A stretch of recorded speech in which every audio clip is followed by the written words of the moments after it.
Kentucky Spike Man, what's up, man? How are you? Happy Wednesday.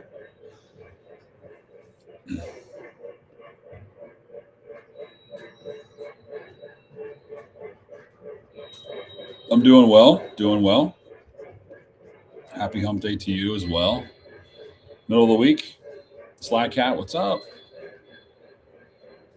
Don Peck, what's up, man? We're going to have a model railroad show in here momentarily. So stand by. The extra camera that we have typically on the layout is not doing its thing right now. So we're just kind of waiting to see if I can get it to come up.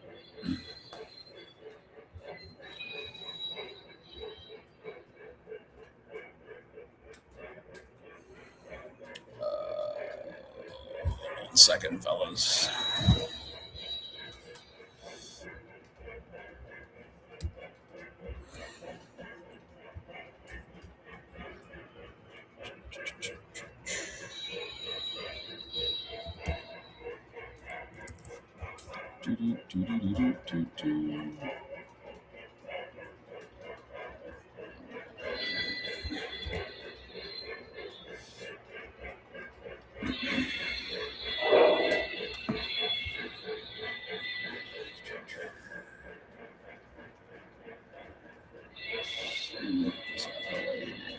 Do you want me to have one of the SD70Ms? To have it? I might sell it. Three Spike Railroad, good evening to you. How are you? Welcome to the channel. Glad to see some new faces in here. This is exciting, guys. If you're not already subscribed to the channel, please do that. That'd be awesome. The more the merrier.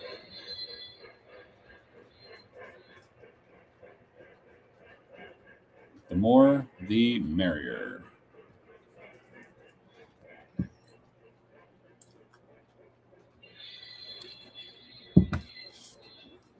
Like I said, George will be on here momentarily, so we're going to get stuff going. We're going to get right into it. Bill Colino, how are you, man? Sorry I didn't see you up there.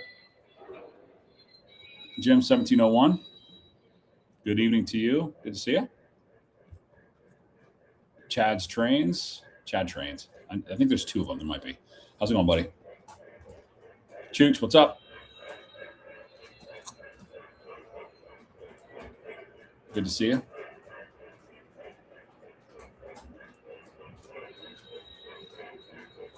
Oh, you got a channel? I'll check it out for sure. Kentucky, how much do I want for it? I'm not sure. I have two of them. One's a super bass unit. One's powered, one's not powered, but has sound.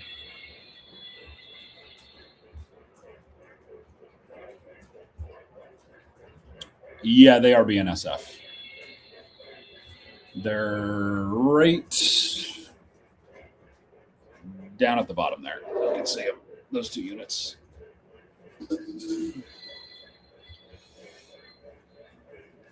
You have N-Scale. They're going to be talking a lot about N-Scale tonight, which is cool.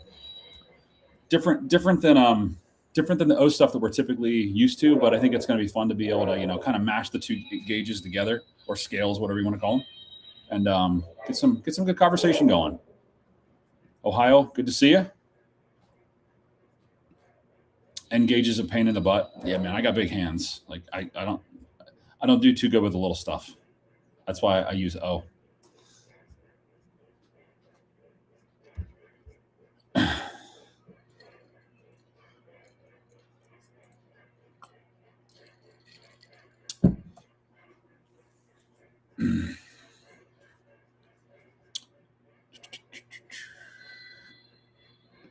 It's a pain. Yeah, I think I would get frustrated with working with such long or such small locomotives. And not even only that, but just everything, scenery, all that stuff. But my mind might get changed tonight, so we'll see. Rooster's Trains.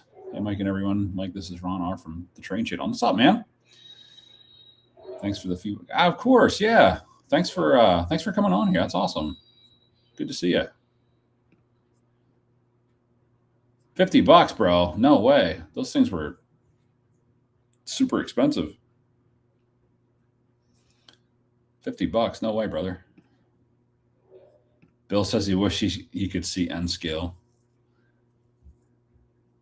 Yeah, as you get older, the eyes get a little. They start to play tricks on you. So it's crazy. So let's bring him in here. There he is. What's happening? Hey George, how are you, man? I'm good, dude. I am. Just took me a minute to get connected. I'm using a laptop with an old old OS operating system, and dude, it's all right. It's all good. We got some N scalers in here tonight, which is different. Get out of here. It's good. It's good. And some of them are saying it's a pain. So I think this will be a fun stream because we can kind of like collide both worlds.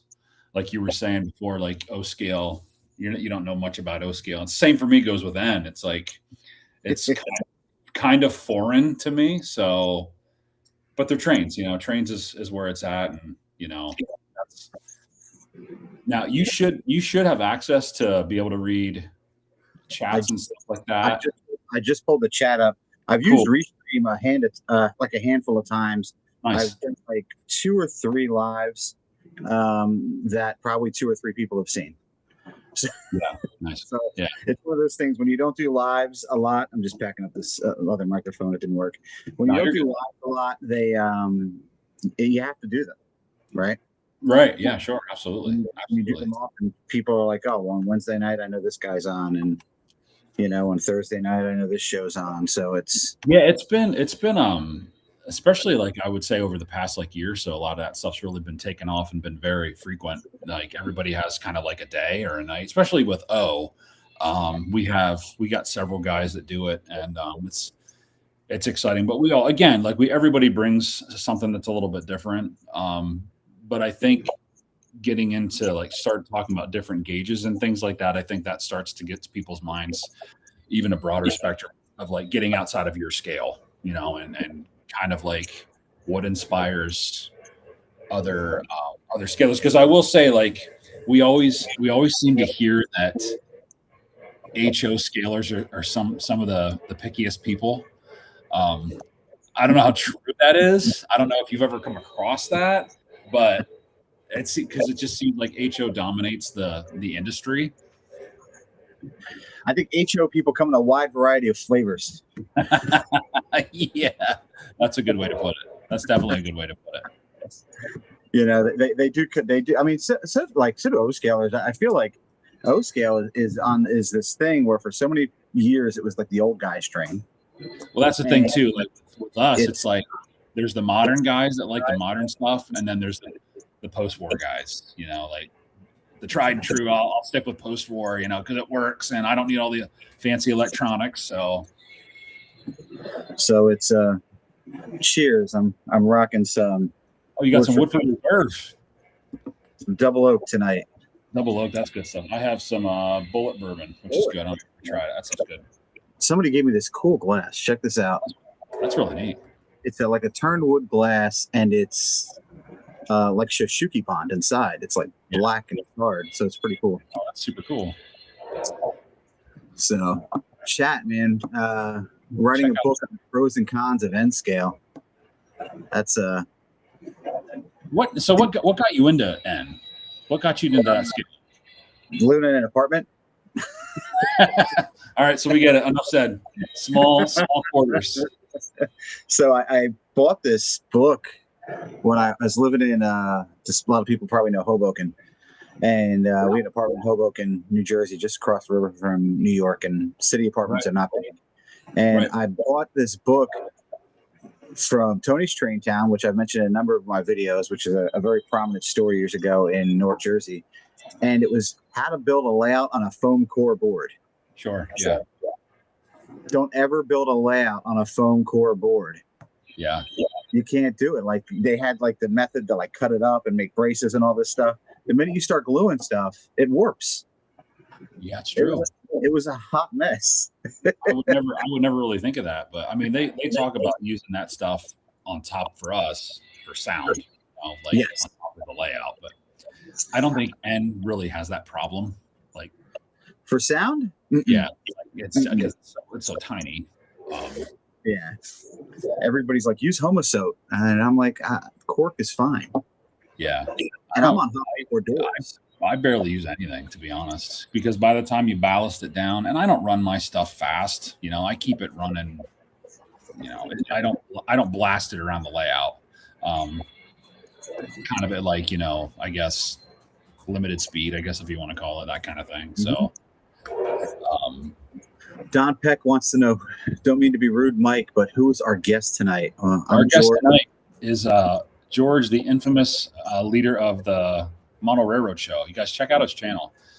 He does a lot of videos, not only just with N scale stuff, but like a lot of scenery tips, kind of the do's and the don'ts, which I think that for this hobby that a lot of people, there's a lot of guys out there that they have their ways and they kind of like, they hold them tight and they don't kind of like share them and things like that. But if there's anything like ballasting or the do's and don'ts of ballasting, or like some stuff George does, he's like, hey, I've done this.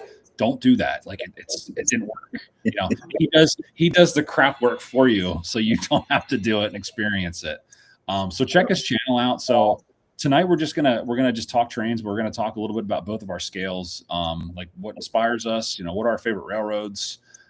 Where is the hobby heading? Where and maybe for George, he sees it differently. He has some videos out about smaller hobby shops and things like that, which are kind of dying and are going by the Bayside, which I can relate to that, being in an area where that has happened. So a lot of just different interesting topics, especially when it comes to the two different scales. So George said he started getting his layout started when he was in an apartment. That's why he does N scale, because it's smaller, which I totally get. For us, for O guys, we started on a 4x8 sheet of plywood, just like 027 or whatever, just running stuff in loops. So if we're fortunate enough to be able to have room and things like that, it's fantastic. But for N, you can the sky's the limit. And I feel like it would be, for me, overwhelming, because you guys literally have access to everything. Like if they make it in model, they make it in N and HO. Like they're such super popular sizes.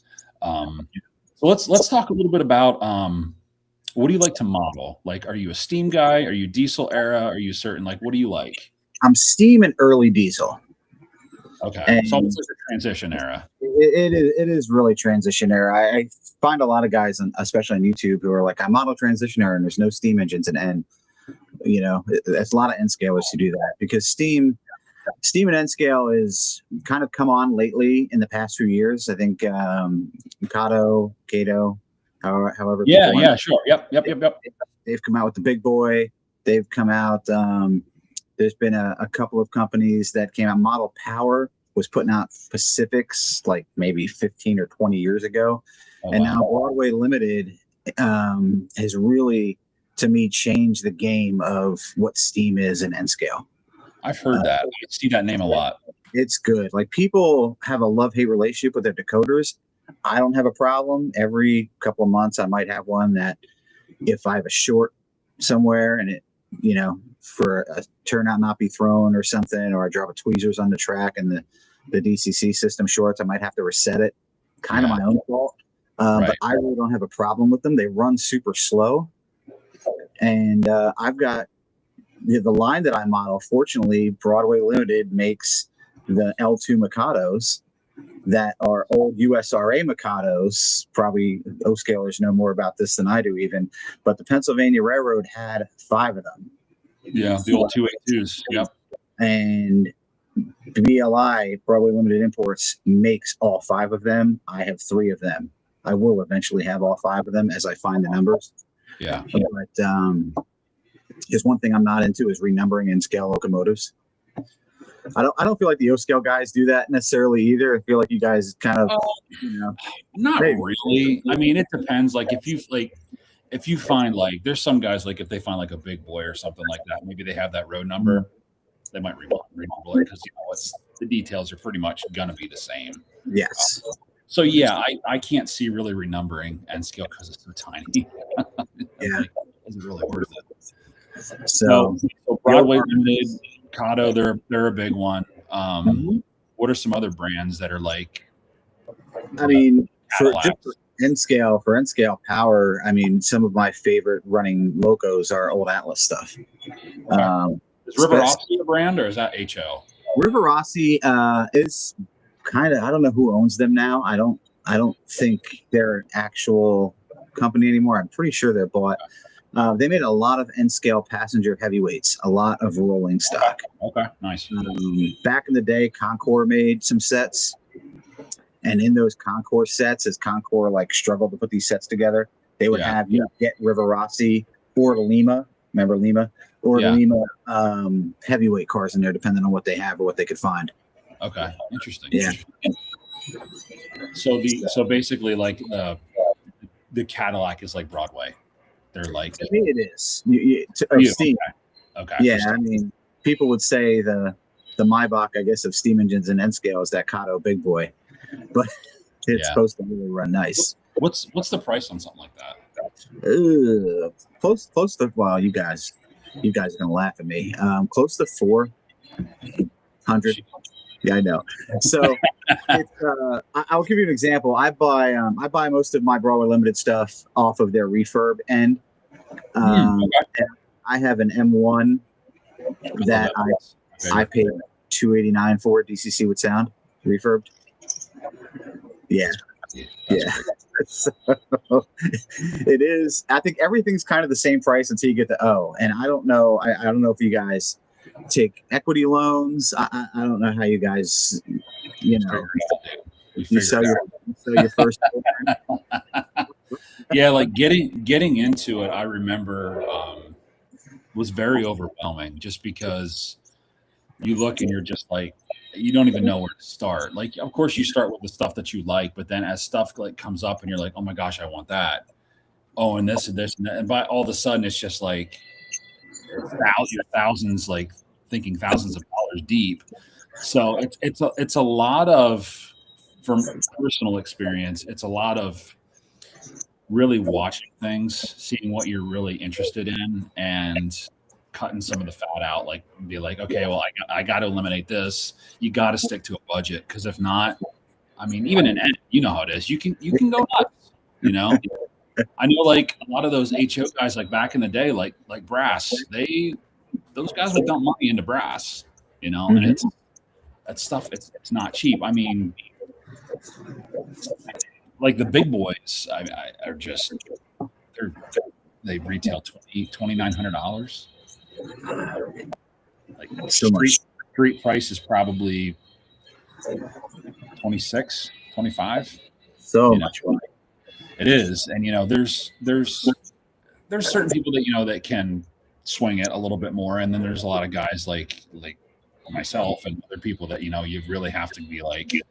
So, for instance, like pre-ordering. If say I pre-order, which I have a pre-ordered K4 Broadway Limited set. So like it usually takes about a year. Like usually MTH Lionel's about a year, depending on what it is. So as soon as I know that that's my order's in, it's kind of like, okay, well, I'm going to start setting stuff back, do a little bit of time, save money up for it, because this has happened where I've ordered, especially this year, because I have a K4 coming in, Broadway Limited set, and then a T1 with passenger cars, and then an Allegheny, and they're all supposed to come in with like 4 months of each other. So it's like I gotta kind of readjust some things. But I feel like the manufacturers, for the most part, try to spread things out and not just like oversaturate everybody and just be like, here's everything, good luck. They used to do that. Like if you were to look at old Lionel catalogs maybe 10 years ago or so, they would have, there's no way you would be able to get everything in it. And their guys just couldn't.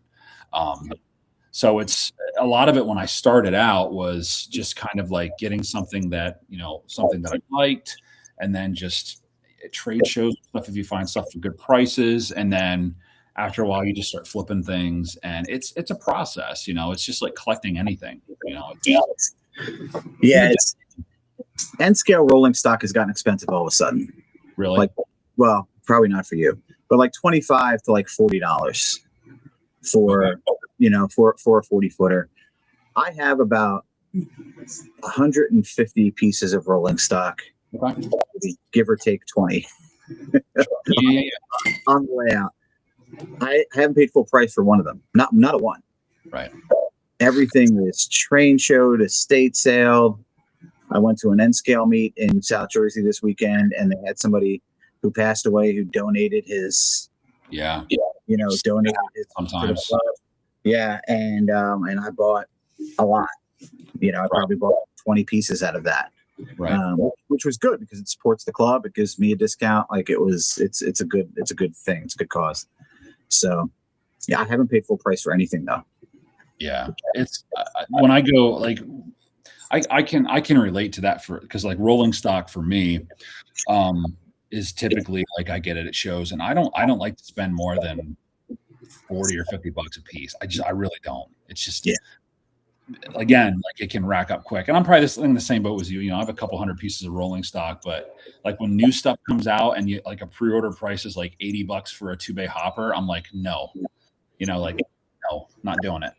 And it's plastic, it's not like it's die cast or anything like that. So, It is I'm really picky with that kind of stuff, Yeah. Now again, if there's a set that comes out, typically, like if I know, like for the Reading T1, the passenger cars are going to come out, I'm gonna bite the bullet and I'm gonna pre-order all of them because I don't want to have to hunt them down. You get a couple pounds. You're like, oh, I'll get them later, and then all of a sudden you can't find them, and then you get into that mode of like that desperation search, and then you're like, oh, I found them. I don't care how much they cost. I'm going to buy them, and then you're like, crap. I just paid $600 for two pieces for two, 18-inch Madison heavyweight passenger cars. It's like, what? Why did I do that? So I try to avoid that. But again, with you two, I'm more of the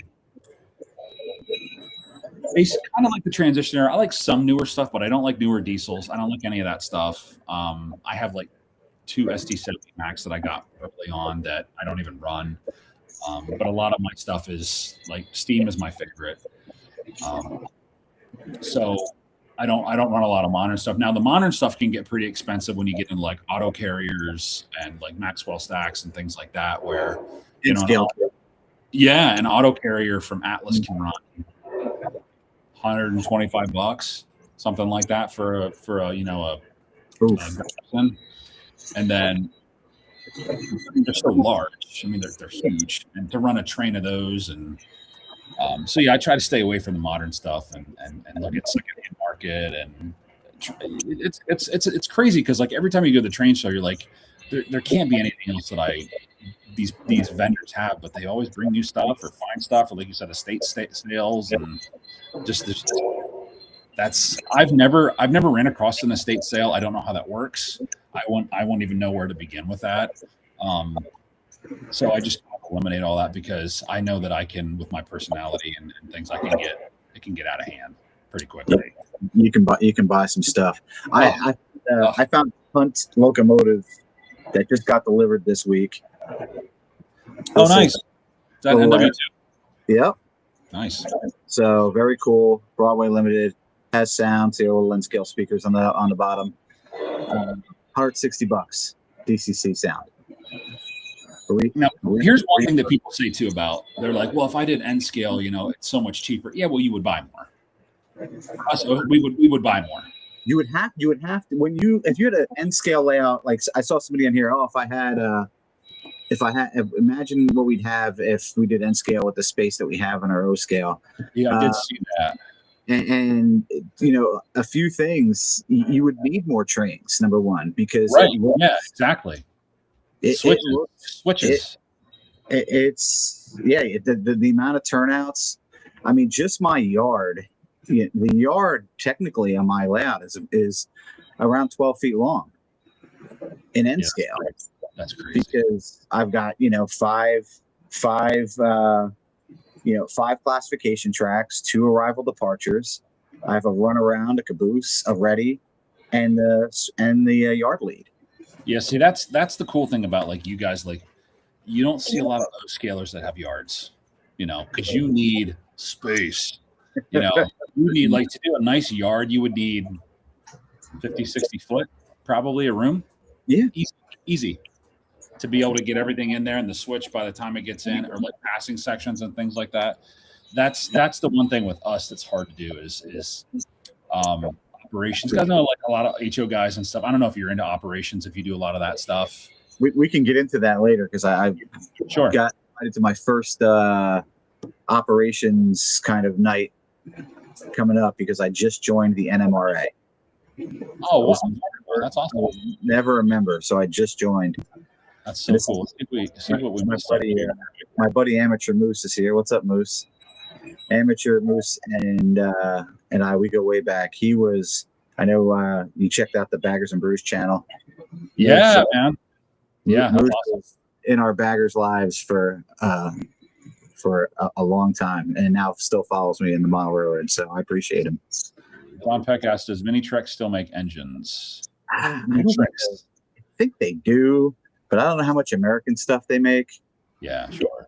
Who owns? So Minitrix is another company, and I think people don't necessarily realize what's going on in the railroad industry. Minitrix is owned by somebody. Okay. I want to see who, and like all these companies, Lifelike was bought up. Microtrains. Yeah, Microtrains. Markland purchased Trix, including the Minitrix brand, in 1997. And after Mangold was the owners before that. So Minitrix hasn't been Minitrix in a long, long time. Markland also bought LGB. Yes, I did see that. So was Lehman? Was it Lehman? Lehman Gross and Bond is LGB. That's where LGB was. And they were in Germany. I have two LGB sets that are both German LGB sets before they were moved to Argentina. That sounds Markland brought them back into, now they're made in Austria. Wow. Yeah, LGB stuff. My grandfather had that. That stuff was bulletproof. Like that stuff was good. It's kind of what got me in. We always had LGBs around the tree. Yeah, those look the best, you know. Hands down, man. Yeah, because back in the day when I was a kid in the 80s, you know, we used to get the battery operated trains to go around and they were like G scale, you know what I mean? Yeah. Like, you know, they were $40 or something like that. And now they're, you know, much more than that. With the plastic track. Yeah, the plastic track. I actually just went through it yesterday. I was like, oh my gosh, I still have it. All right, one serious question though for both of you. If you were starting out today and decided to jump on the dreaded Amazon, which Steam beginner kit would you purchase? Oh, that's a good question. That is a good one. I think Kato makes one with the big boy. If you were going to N scale, I think that would be the one. Yeah. Okay. For HO, I mean, there's so many. O scale, especially too. I mean, there's so many starter sets that are nothing Bachman. Yeah, right. For Lionel, I mean, basically with Lionel. Just do a search bunch on Amazon and just take a look. I mean, there's a lot of different variations and variety. You know, you're talking Steam, probably in a beginner set, you're going to look at probably like an 080 or probably like an 080. Especially going to be a steamer for an O scale, which again, they're great. You can use them. A lot of them now are Bluetooth. So if you get like a Bluetooth engine, you know, you can run it right off from like the Lionel Lion Chief apps. You can run it right from your phone. You don't have to worry about, you know, remotes, but I think they do come with a remote and things like that, which is nice. So that's kind of cool. That's kind of like where I would start. I think that's where a lot of us started. You know, it was always the holidays around the Christmas tree. You saw a train and things like that, and then you would go to the stores and see the layouts and things like that. And that's where I started. Was, you know, my through my grandfather. A lot of people can attest to that a family member or somebody, or they saw something somewhere, or seeing a train in person, you know, you get inspired to kind of create. And it's funny because like when you start doing it, you never really envision where it's going to go. You know, you just kind of think, oh, well, you know, I'll do this, and then all of a sudden it ends up in you got full layouts in your house and things like that. So I mean, your imagination is what you want it to do. You can take it wherever you want. But yeah, for starters, just take a look on Amazon and just depending on what scale you want, just go through and see what you like. But most of the stuff, if it's an O, it's going to be like an 080 switcher with 3 or 4 pieces of rolling stock, and it's not going to break the bank, and it'll run. They'll run for basically forever. So the UP Big Boy Steam in Kato N scale with a Unitrack set and a passing siding is 515. On Tony's Trains, on Fusion Scale Hobbies. Fusion Scale, I use them a lot. Yep. So, yep, on Trains. So yeah, there's a bunch of stuff. If I was going N scale and you wanted Steam, that's probably he did say N scale starter. Yeah. So that's that's probably the kit I would go, because that's an engine that you'll just have forever. Yeah, and it's just a timeless engine. It really is. Right. And you can grow with it. Whatever you build beyond that, that engine will always be, be with you. Yeah, you're never going to shelf it or get rid of it. Yeah. Mm-hmm. That's a good rule of thumb to have. Like, think about longevity. Don't just. Sometimes it depends on what it is, but I don't like to just jump into something and be like, "Oh, this is good enough for now," and then I'll just replace it. And make that investment of being like, hey, this is something that I'm going to have for a long period of time, or maybe for the extension of, your hobby years. And it gives you something to look back on and be like, oh yeah, I remember when I got this and things like that. Cause that's what it's all about. Yeah. I had my first N scale engines, Lifelike E8. Yeah. It's great. Yeah. I mean, that stuff, it's good stuff. Mm-hmm. Josh Cannon says, hi, George. What's up, Josh? Somebody else mute. Thanks for Outlaw Railroad. There was a killer O-scale estate sale in my area a couple weeks ago, open to the public, but I'm not a late show. It's all good. It's all good, man. Save yourself some money. We got here. Josh Cannon, Mike, how's it going? It's going good, buddy. Carl Miles, how are you? Amateur, he says Germans moved to Argentina. Like that happened. I know, man. It's ironic, but yeah, goes to show you. According to Ben's Trains, they are doing a Conrail Big Boy. Yeah, they're really milking the big boy, man. They're really, I don't know, like an O. Fantasy schemes are very popular. A thing. Very popular. Yes. So like your Halloweens, your Christmases, Polar Express. We have done the Polar Express to death. Like, you put it on an engine, we've done it. It's just there's a Polar Express Big Boy coming out. It's like, if there's money to be made, man, they'll do it. If they get the itch, they'll do it. It's good though. It's good for it's crazy because of all the scales, the numbers show that O scale is not the one growing. Yeah. Okay. Like just because of people aging out of the hobby and people not, filling those spots. And it seems to me that the O scale cranks out products like nobody's business. It does. I mean, I email Broadway Limited once a month to tell them to build an N scale switcher in Steam. They have to know who I am. Yeah, like, come on, guys, let's go. And then they built a 280 consolidation and didn't do a PRR paint scheme on. I'm like, and I cried about it in the video. People are like, they put PRR on everything. I'm like, but of all the engines not to do it on, an 080 is a must. Yeah. Like a Mikado. Like if you didn't put Penske on Mikado, I'd be like, what are we doing? What's the problem here? Yeah, it's and nobody in N scale makes a real good K4. Really? No, there's no. The only square firebox that is out there in N scale for a PR that I know of currently is the Broadway Limited M1. That's interesting. That's really interesting. Yeah, you wonder what they're, like you said, what are they thinking? Do you guys get a lot of European stuff? There is a lot of European stuff. Is there? I'm not into I'm it. not into it, but like it seems like we don't typically have a lot of it. Yeah, no. Like there was a time frame where it was made, and that was kind of like, I don't know, maybe people just didn't like buy a lot of it, but The Euros are big into HO. They're big into their Marklin HO. The English have their OO. And then when you get, I spent a lot of time in Czech Republic. A lot of people were in the trains there. It's all Z scale.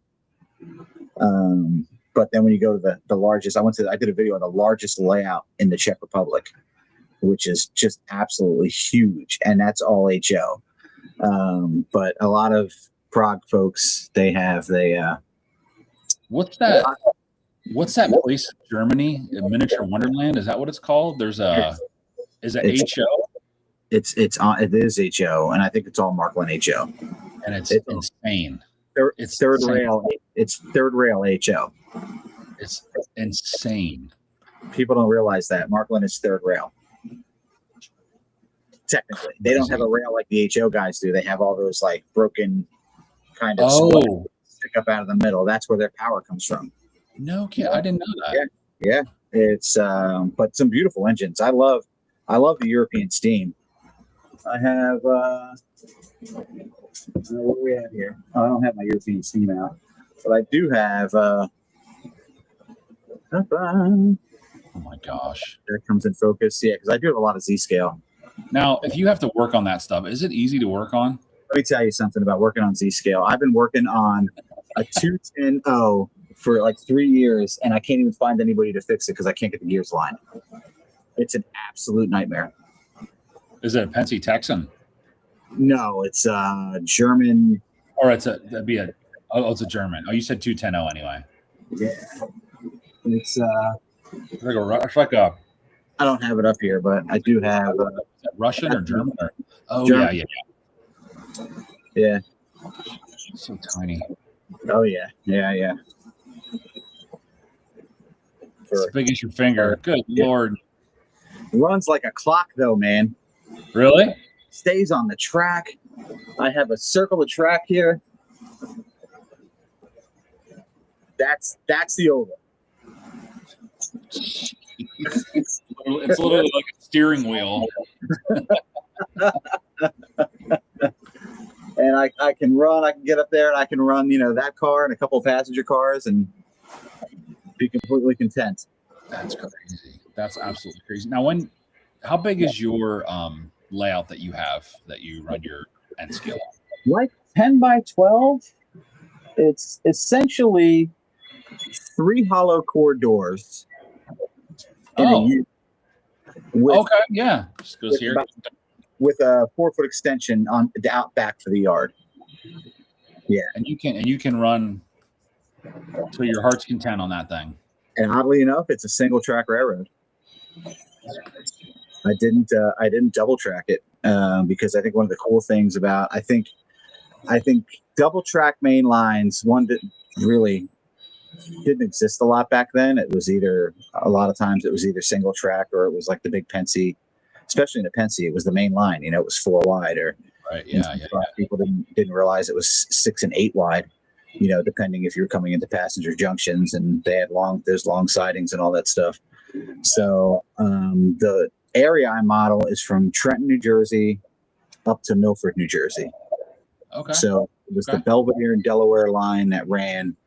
That essentially was the coal connection coming down from the Lehigh and the Jersey Central that was at Phillipsburg. Everybody knows like the Phillipsburg yards, and this was the connection to the PR. Interesting. So yeah, some of it's still there. It was pretty easy to research. So you go a lot off like pictures and images and kind of like get an idea. Okay. Mm-hmm. Yeah, I have a couple of buildings I've built. I should probably go grab one that I built right off the prototype. Wow. So pretty cool. As a matter of fact, hang on, while we're talking about it, I'll grab it. No, go ahead. Go for it. Oh. Check the chat here, guys. James L 4014. Getting on a little late. No, you're fine, man. You're good. All good. I saw your messages up there, buddy. getting yourself into some scale. An oval steering wheel. That's awesome. It basically was, Carl. Yeah, it's like an oval steering wheel. Oval steering wheel. That's about it. So this is. Oh, that's cool. So that's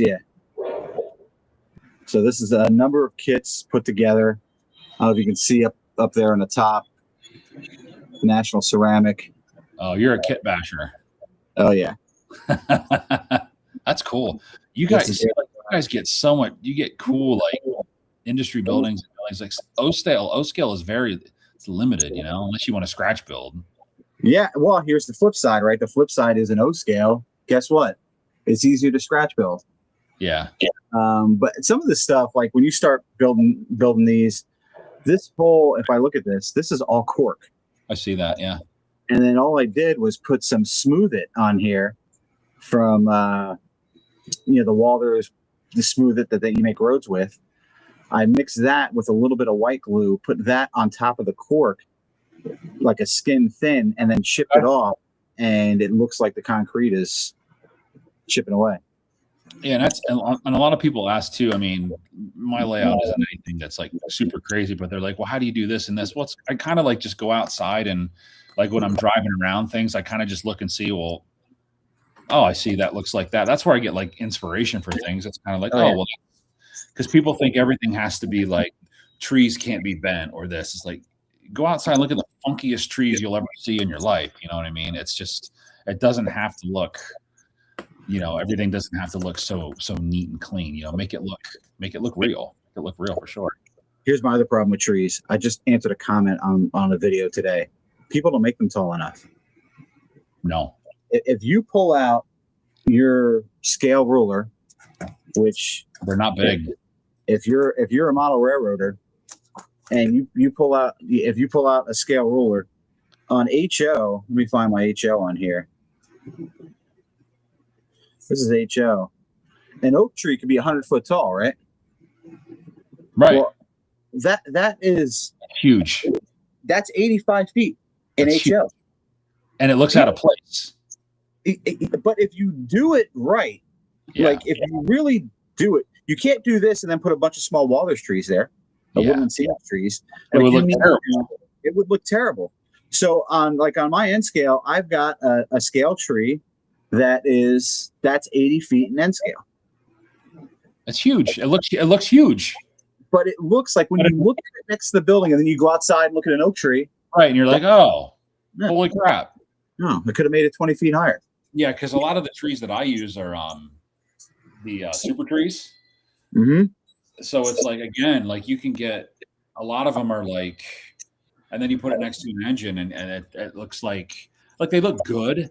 But like you said, like if you want like real proportion size trees, there are big ones out there that would like tower over your layout. Yeah. I think it's, what is it? JTT trees. I think they make, I think it was Iron Horse Hobbies down at York. They had one that was done and it was like $50 for the tree. And I'm like, can you imagine getting like a canopy of those? Well, yeah, that's not something you would do. When you're going to build hero trees, and that's exactly what that is, a hero tree. Yeah. Model Railroad just did a whole thing on this too. You build one at a spot where it's like, or who did one? The Markland guy, Markland of Sweden. That dude. Okay. Markland of Sweden. The stuff that he does with scenery. Him and Boomer, they're my scenery guys. I don't know if you watch Boomer's channel, but those guys have me airbrushing my scenery, and I've never done that before. And I'm going to do a video on it coming up. Really? Yes, absolutely. So explain to me, like, what does the airbrushing add to the scene? So, well, airbrushing, as you know, like I've started airbrushing weathering too, and you get a nice fade with the airbrushing. You can get, darker colors, and you can make it lighter, and then you've got your color of your natural scenery. So you know how when you lay down like dirt, if you've got dirt on your layout, and you let dirt out, you put glue down, it's all one color. Okay. Right. Dirt does not look like that in the real world. Right. You want to have different contrasts. I've got some paint, and you can see in this bottle like how thin This paint is Oh, it's like super. water. Yeah. It's like it is like water. It is like 1 to like 9 with 70% alcohol, and super. It comes out super light, and you have to be patient because you might have to make a lot of passes. But all of those passes create such variation that it's really cool. And even with static grass, it's spraying your static grass with different shades of green other than the static grasses. Right. Then like that one solid color that it is, because you do Yep. want to have that dip and hue and all that stuff. Yeah, and you see guys like Boomer, they can actually manipulate with paint the direction that the lights that you perceive the light is coming into the scenery by how they airbrush it. Oh my gosh. It is crazy. I can only hope to be that good. You know, people are like, "Oh, you got a YouTube? You must be a master modeler." Far from it, dude. Yeah, Far from it. Yeah, that's the this thing. this does not scream master modeler. I've got 2 doodle bugs apart right now in 5,000 pieces, trying to make one running doodle bug. Like, Right. Yeah. No, I get it. Yeah. Have you ever seen Norm's trains? He's an O scaler. I think so. Yeah, there's a couple of O scales. He's a genius. Like he scratch builds everything. Yeah. I mean, it's stupid. Like all his buildings, like the insides of his buildings, he completely details everything. Even if you can't see it on the layout, he still details it. Like that's dedication, dude. Yeah. He's just, and he's everything that he does is like, I think he's right to the diesel transition era, and everything is prototypical to that era. Like he researches everything. It's crazy. Yeah, it's so cool. I love when I see O scale guys or ON30 guys, and they've like weathered the handrails, like with the paint's worn off. Yeah. Just I'm gonna do that on these switchers when I'm done with them. All right. Yeah. But it's it takes time and N scale, and it takes whiskey and tweezers. Yeah. And a lot of patience. That's crazy. Funny. But it's amazing because like I don't know, like if you think this sometimes, like when you come down to your layout and you're like, you know what? And people ask me this too. I know they ask everybody. You know, people say, well, when's it gonna be done? I'm like, what are you talking about? What's gonna be done? No, you're gonna always be doing something and moving things around. Like, yeah, I can get like the core of it, you know, whatever it is, like if you're building mountains and things like that. But even that stuff can have a very different change. You know, it's just the very powerful thing, and it's a very deceitful thing when it comes to doing scenery. Like you see one thing, you do it, and you're like, you know what? And I hate it when I do something and I look at it and I'm like, it's okay, but I should have done it differently. And then I'm just redoing it, and then I just tear it apart. I'm not like, well, I just tear it apart and restart. You know, it's like, because it's just not the way that I want it to look. Yeah, you know what you did that I don't even know if you know how amazing it is yet. When you bang that tunnel through that concrete. Oh yeah, dude. I hear about that every day when my wife comes downstairs. She's upstairs watching the stream. You need to paint the inside of that like some different shades of black and gray. I do. I'm gonna get in there, and because the front one you can really see, the back one you not as much. But this front one here, I whacked it with black, but I'm gonna get in there with some other colors and just kind of give it some contours and things. Give it some dry brush. You can't model that.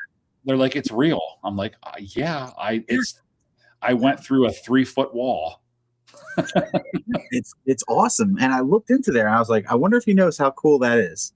Yeah, it's one of those things that I was sitting down here because I did an open house back at Christmas, and I'm like, I have a tunnel over here and whatever, and I was like, I want trains to be able to get out of this room and disappear, and then come back in. You know, I want them to get out of here. And I'm just looking at the wall. I was like, well, the only thing that I can do is just go right through. And that wall there is an outside wall because I'm in the addition. So it's like a block wall, and then it's the original wall. So like when I went through that thing, like I'm pulling rocks out like Goonies. And I'm just like, I hope this doesn't cave in on me. Calling So the thing, luckily, hey, you guys. but yeah, right, exactly.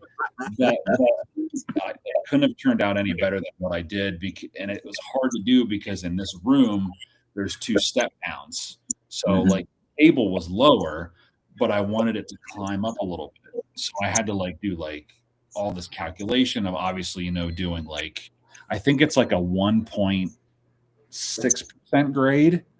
Like I had to just to get it to climb up, and there were certain spots engines would bump, and then it was I was using a chisel, and I'm like hammering it all the way. So I was like, I'm going to Arbor Freight, and I bought a demo hammer, and I just was whacked it. I was like, well, we're in it now because I was like, we're going for it. I'm already in it. We're just going to do it.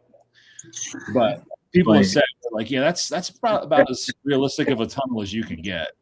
Like that's good. There's my wife Stacy said, don't even think about it. This is where I meant to talk about railroad expansion before she got on, but well. Yeah, no, it's just like again, it was just one of those things. It's like I want stuff to get out of here, and the only way to do it is blast the hole through the wall. Josh said the 44 team, man. I know it's coming out here. I have to look at the schedule. It would be super cool to see. Where are you at, George?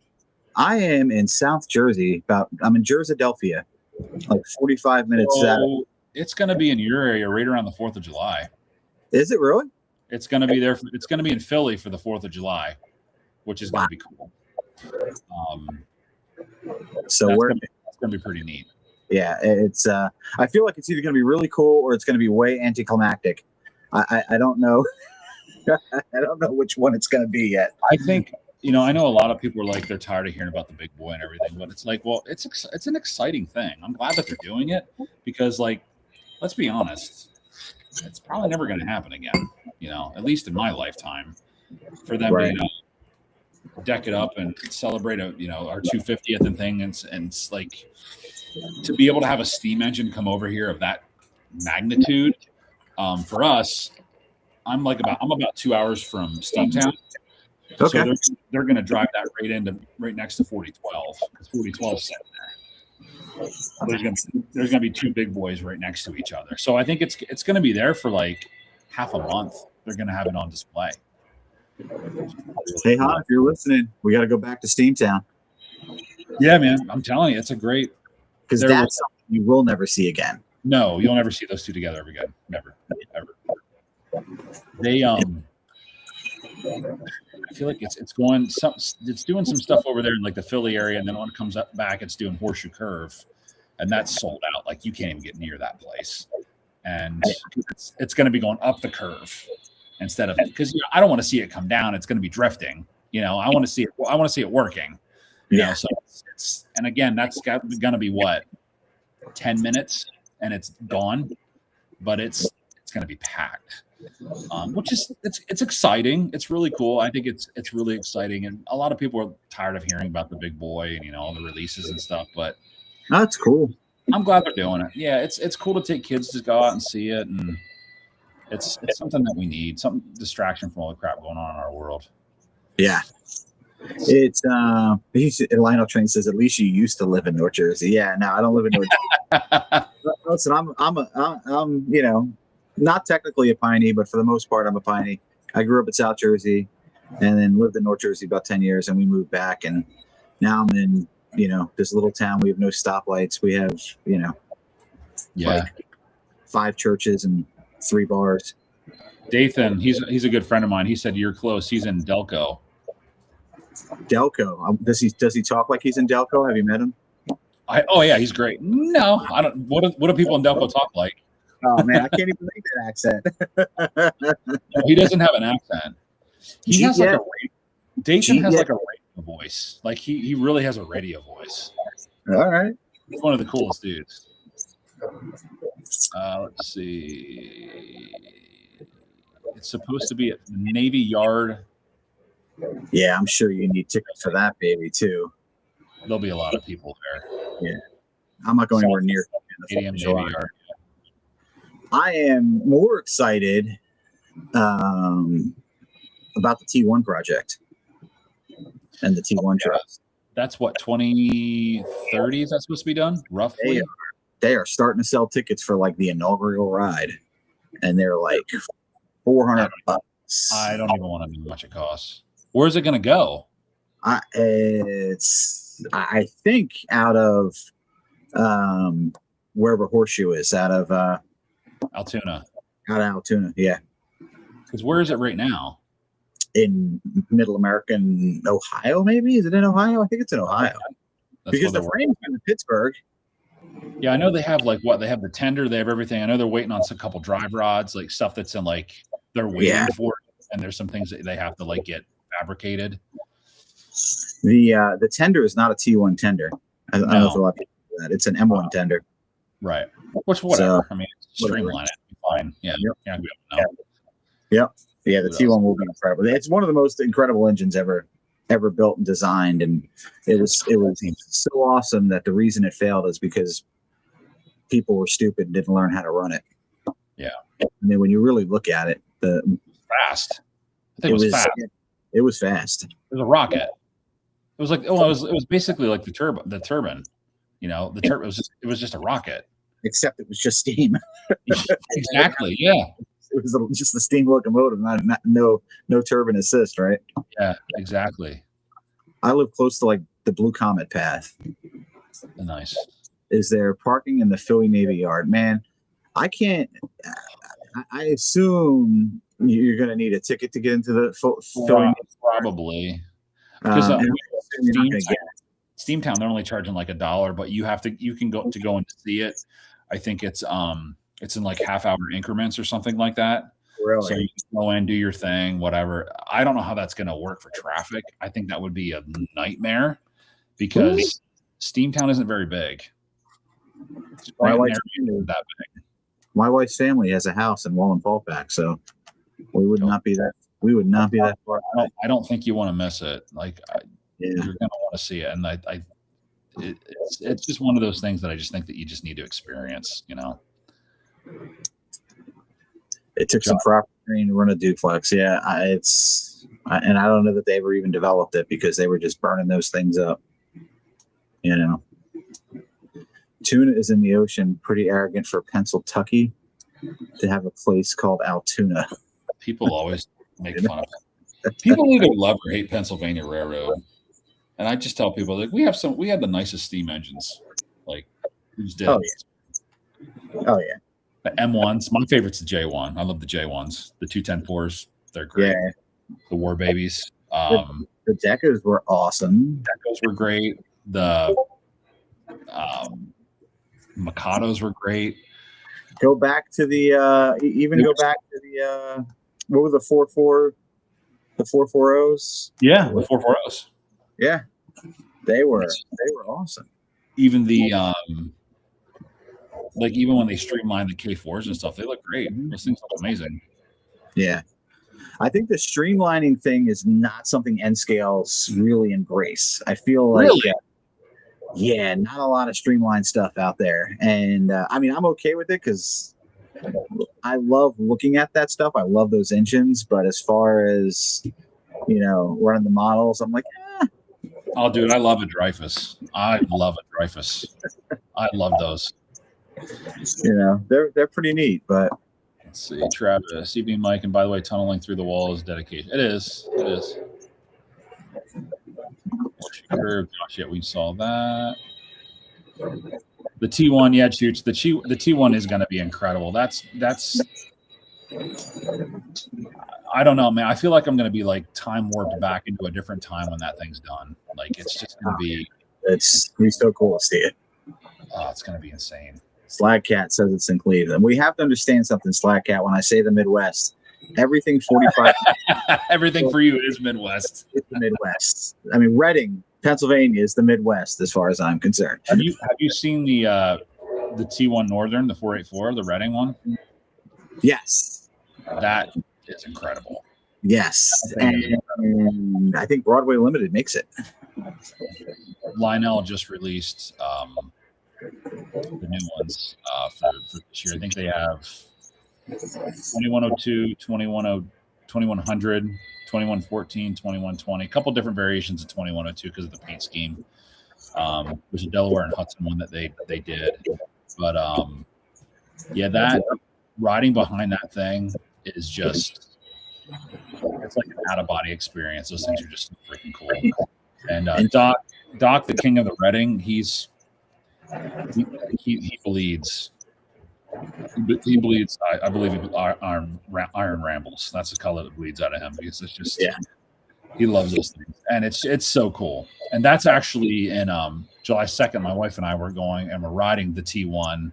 And I don't know how they're doing it. Like, we're riding from, I think it's Nesquehoning to Pittston. It's going to be in Pittston. We're going to kind of like ride by it and see the 4014, or I don't know, whatever it is. It's going to be cool. It's going to be really cool. Yeah, you can, if you're an N scaler, man, you could buy it from Broadway Limited right now. It's at the Yankee Dabbler, $359. $359. CC maybe. Do you know how much is an O scale? Probably $1,400, easy. $1,600. But does the O scale have whistle steam? Yes. So that's what you're paying for. That's what you're paying that extra $1,600 for whistle steam. A bigger speaker, so you get bass and whistle steam. That's what you're paying for. See, like when you get into the big boys, they have 3 speakers in them. They have 2 in the tender, 1 in the boiler, and then it has smoke steam, whistle steam, pop off steam, and blow down steam. And it has a forced coupler. So like the more cars you put behind it, it chuffs harder. And if you go down a hill, it'll drift. So N-scale engines won't drift, but they will change their chuff with a load on them. That's cool. So they will do that. But all this steam stuff, when I first started watching, these Yo scalers on YouTube, and I was like, whistle steam? What, are you kidding me? Like, awesome. I mean, I'm not switching to O scale for it, but awesome. The big boy also has depleting coal load. So the more it goes around, the coal load drops in it. So, So it's worth $2,500. So you could buy a regular F-150 or a Platinum F-150. You guys are driving Platinum F-150s. That's what we do. That's what we do. Yeah, man. Sure. Damn. I would like to ride. Are there any models out there that are on your wish list that you're looking for? Any what? Any models out there that are on your wish list that you're looking for? I mean, like I said, wish list for me would be some steam switchers. I would really love to find like a Deca, or and have somebody make like a Deca, or a good 060 with a slope tender and N scale. Like, you just don't. Steam switchers are what makes me wish I made. That's the only thing that makes me wish I modeled HO. Okay. I mean, that's just the one thing that we just don't. Are they more readily available? In HO, yeah, and even then they're not like all over the place, but there are companies that I've seen that have made some really cool switchers. In the Atlantics, HO, there's a couple of Atlantics, those 440s. So, and you just don't see that stuff in N scale, at least not yet.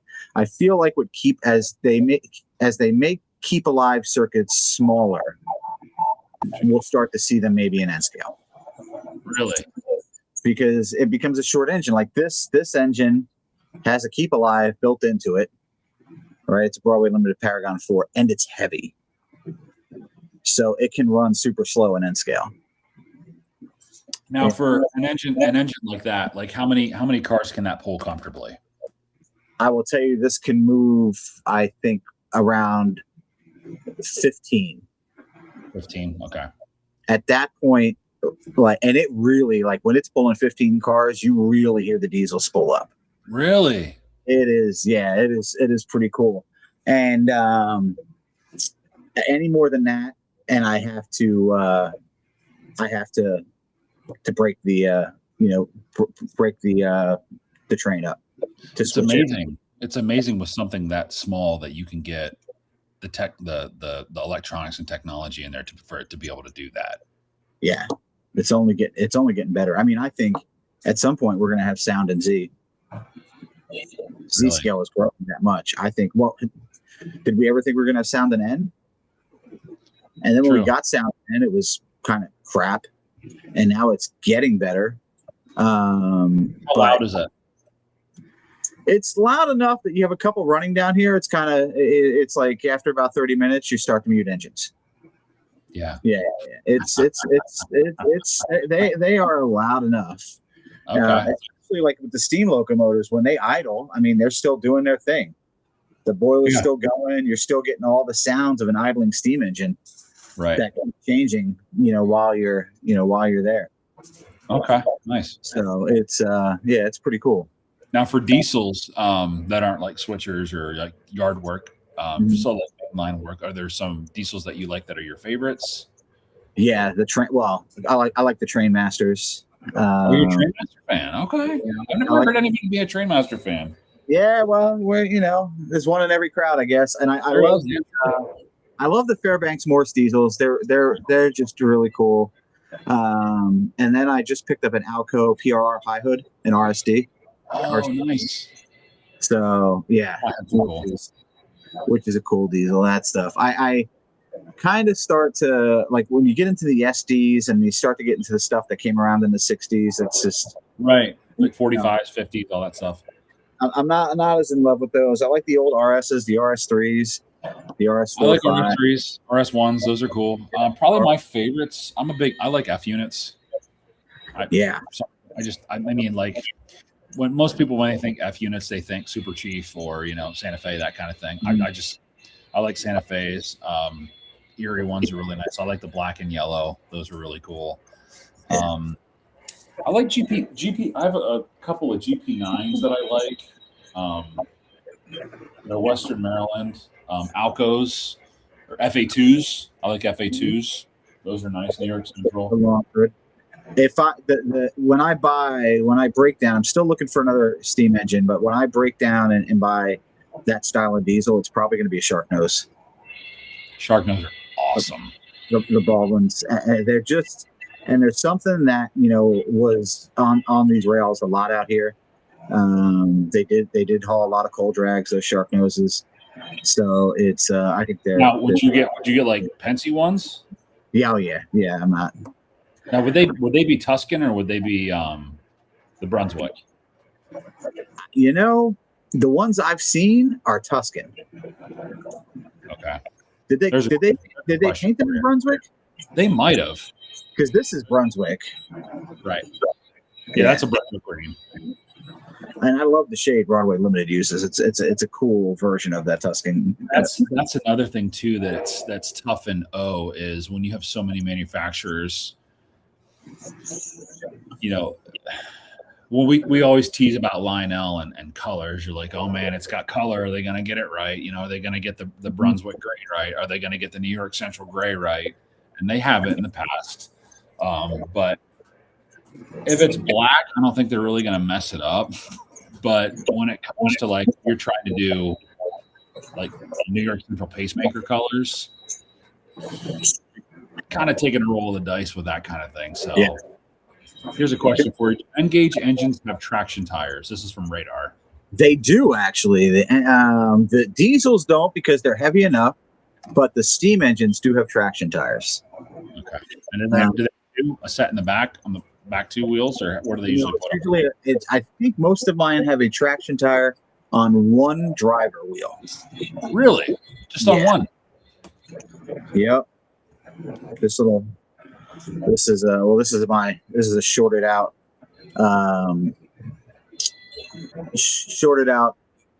Bachmann Prairie that I converted to a 060. If I could show it there, I chopped the front, scratched both the front. Yeah. So and I'm eventually going to like couplers. Are those Katie couplers? Like, is that what they use? Style. Bachmann uses these are kind of big. I don't know if that's even going to focus there, Mike. They're kind of big. I don't like the Bachmann couplers. They're kind of big and bulky. Your typical N scale is a car I just built Delaware and Hudson that I just weathered. and your typical N scale coupler is that Microtrains coupler right there. See that? Yeah. Okay. Yeah. Are they pretty reliable? Yeah, very, very.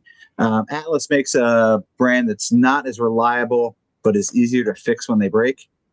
But I think that is going to go away, and they're just going, now that Atlas bought Microtrains, they're just going to use the Microtrains couplers. They are really nice, but if one does break, I mean, there's a lot of things I can do in N scale, and assemble couplers and repair couplers that are broken is just not one of those things, because it's too small. Right. It's too small to deal with a loaded spring trying to get that. It's just, I can't. Some people can. I'm not that guy. See, Eric Deckard asks, are there any brass engines in N scale? Not that I'm aware of. Yeah, Not that I'm aware. Probably pretty HO, yeah. O scales, there's been like Lionel does a lot of like brass hybrids. There's a company called, I don't know if you've ever heard Third Rail. Yeah. They make a lot of like higher end, like basically like museum quality engines and things like that, and a lot of brass on those, and they're gorgeous. And I salivate every time I look at their catalogs and see their engines. And their paint schemes are just on par. All right, Slycat said, "Good luck putting traction tires on N scale. Is that tough?" I haven't had to replace one yet. Oh, so he has no idea. But they do give you replacements in the package. Yeah, same with those scale. I have no idea how I'm getting a traction tire on an N scale. I'll probably just go buy a new damn engine. I don't know. Like, I look at those things in the package and I say I should just probably throw these away. I'll never need them. But I don't think they wear out on N scale like they do on some of the O scale stuff. We're just not pulling that kind of weight. And even even on my layout, if I do display running, and crazy display running for me is I'll double head to Mikados and put 20, 18 or 20 3-bay hoppers on there with a caboose. That looks like an absolute monster of a train on an N scale layout. Yeah. My freight when I run, my freight is like 10, 12 cars. Is it hard to do? Like what's the process to do lash ups? To run like a couple, like say you want to run like 2 K4s or whatever, like lash up 2 engines and stuff. Like, do they work pretty well together? Yeah, like I think it's like in anything, you have to make sure they're speed matched. So my Broadway Limiteds that I do it with, and I can't do it with an M1. If I did it with an M1 and a Mikado, I would have to like go through my DCC programming and speed match those guys. But the Mikado, right? But that's any scale. It is. I mean, I don't. Maybe O scale's not that way, but if you do it in HO, I know you have to do it that way. Yeah, O scales. I mean, it depends. Like I know because typically you can't lash up anything that's not like I can't lash up an MTH with a Lionel engine. So like if I'm doing 2 Lionel engines, let's say I'm lashing up a steam engine with a diesel, like there's an option now that you can do, like it's like a hybrid train, so it'll kind of like recalibrate, just kind of because the settings are going to be different in the speed step, you know what I mean? And the same thing goes for like if I'm lashing up a say like a Hudson that's lashed up with a Russian Decapod with the smaller wheels, like it has to be able to work together, and they typically don't have any problems with it. I haven't lashed up anything like steam locomotives with MTH. Doc would probably be a good person for that because he does a lot of like ramp lash ups and things like that, but I don't think there's any problems with that kind of thing, which is cool. Is that what the O scale guys call it? Lashing up? We just call it MU. Yeah, and we just call it MU. Multiple units. Josh Cannon says, what are those on thing with have a square coupler on an N scale? I'm not sure what he means there. Yeah, I'll show you one of those. That's a Rapido coupler. Oh, Rapido coupler? Okay, there you go. Yep. So this is yep. I've seen those. So they work real well going in a straight line. Don't go around the cut corner. They keep everybody off the track. It's all they had back in the day with N scale. And they were kind of clunky, right? Oh, they're very clunky and they're big. And this is like the car. So this is my like weathering test car. I don't know if you could see this. Okay, Like, sure, yeah. Like I was recently working with what is this panel liner? So I've been experimenting with panel liner on some of the weathering cars, and I don't know where I was going with that, but yeah. So this is the car I do with that. If you come across these cars at shows, people think they're getting a great deal on them because you'll see these cars for like $3 and $5 and stuff in a open box with no cases. Yeah, right. But here's the thing: you got to buy couplers, man. So now you've turned your $5 car into a $15 car, and there's no way around that. You know, couplers and trucks and stuff get expensive in N scale. Right. Let's see. Can I buy a Bachmann kit if I plan on recreating Hell on Wheels where the trains don't have to run and the whole layout just a trench worker stacks of blood and crosses of blood? I'm gonna grab my M1 real quick. Yeah, do it. I'd love to see it. Yeah. Hang on. I gotta turn it. Slagcat says, weren't those horn hook couplers? Is that what they called them? They just called them Rapido couplers, as far as I know. I mean, maybe other people call them different things.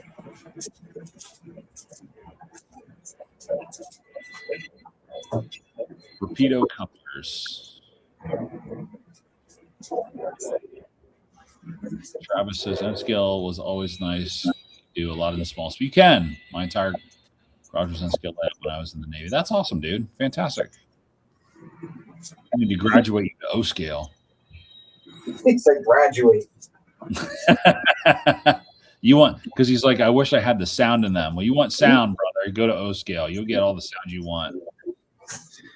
All right. So let me pull these up. This is the L2. That's nice. Is that got red on the cab and then on the tender? Yep. That's nice. So, and you can see they are built like the old, if this focuses here, USRA L2s where they have the pilot. They have the cow catcher there. What Penske did was they moved this headlight up in true Penske fashion to the top of the boiler there. You see that Keystone emblem, man. Don't have it here. No Keystone emblem on this one, which is what I like about the M1.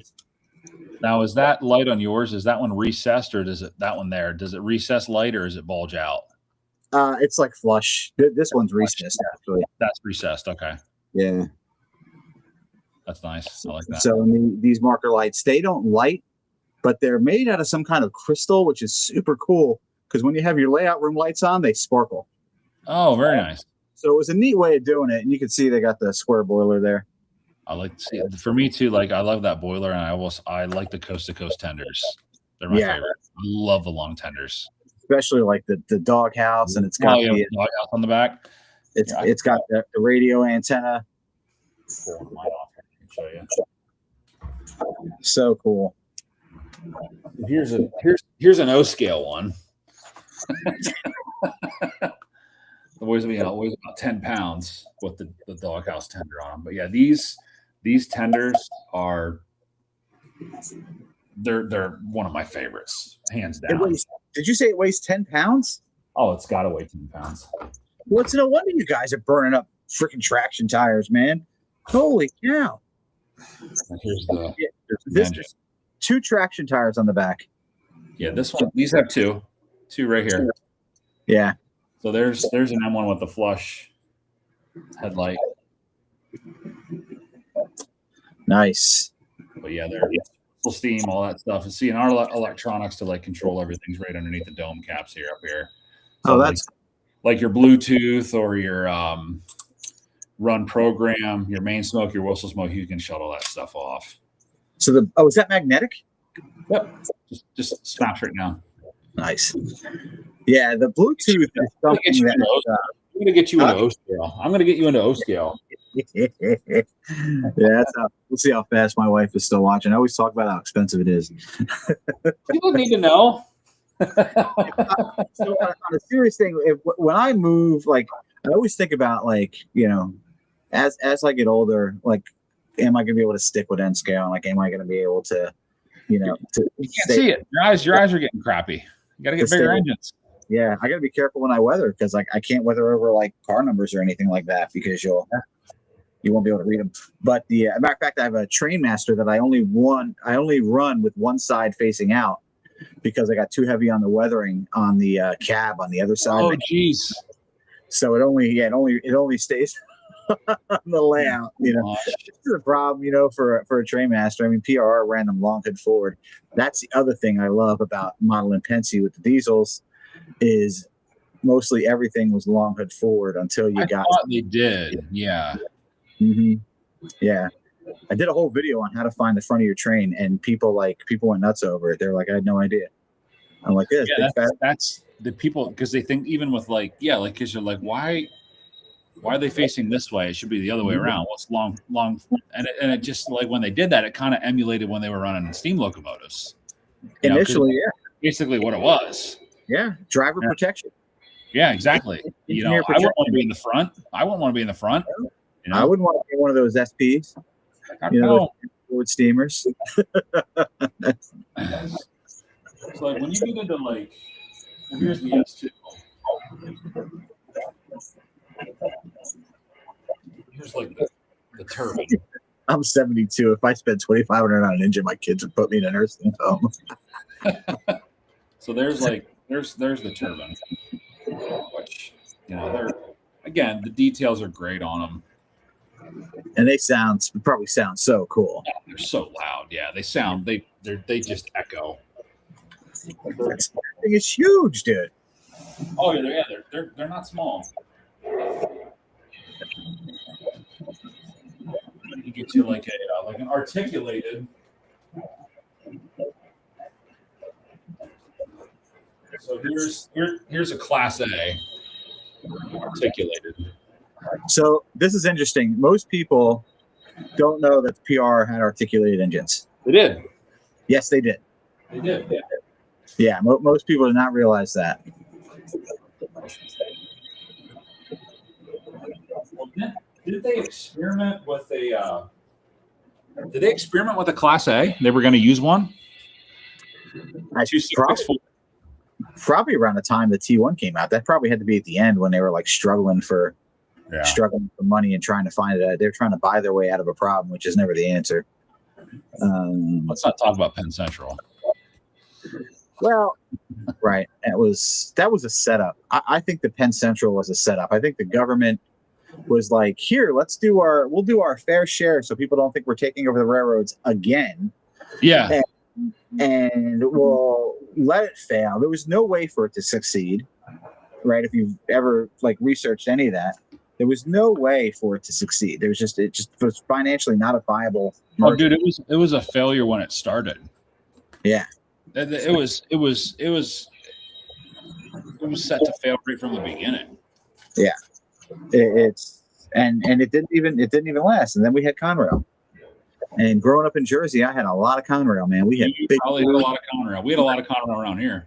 Yeah, we had big blue engines everywhere, which is crazy because you think the way most people go about model railroading, I should be a Conrail guy because a lot of people model what they grew up around seeing. I mean, when when my grandfather was big into it and we were kids, early 80s, it was Conrail was everywhere, That's just, I mean, I like it, but I don't it's not sought after. I'm not like, I got to get Conrail. Yeah.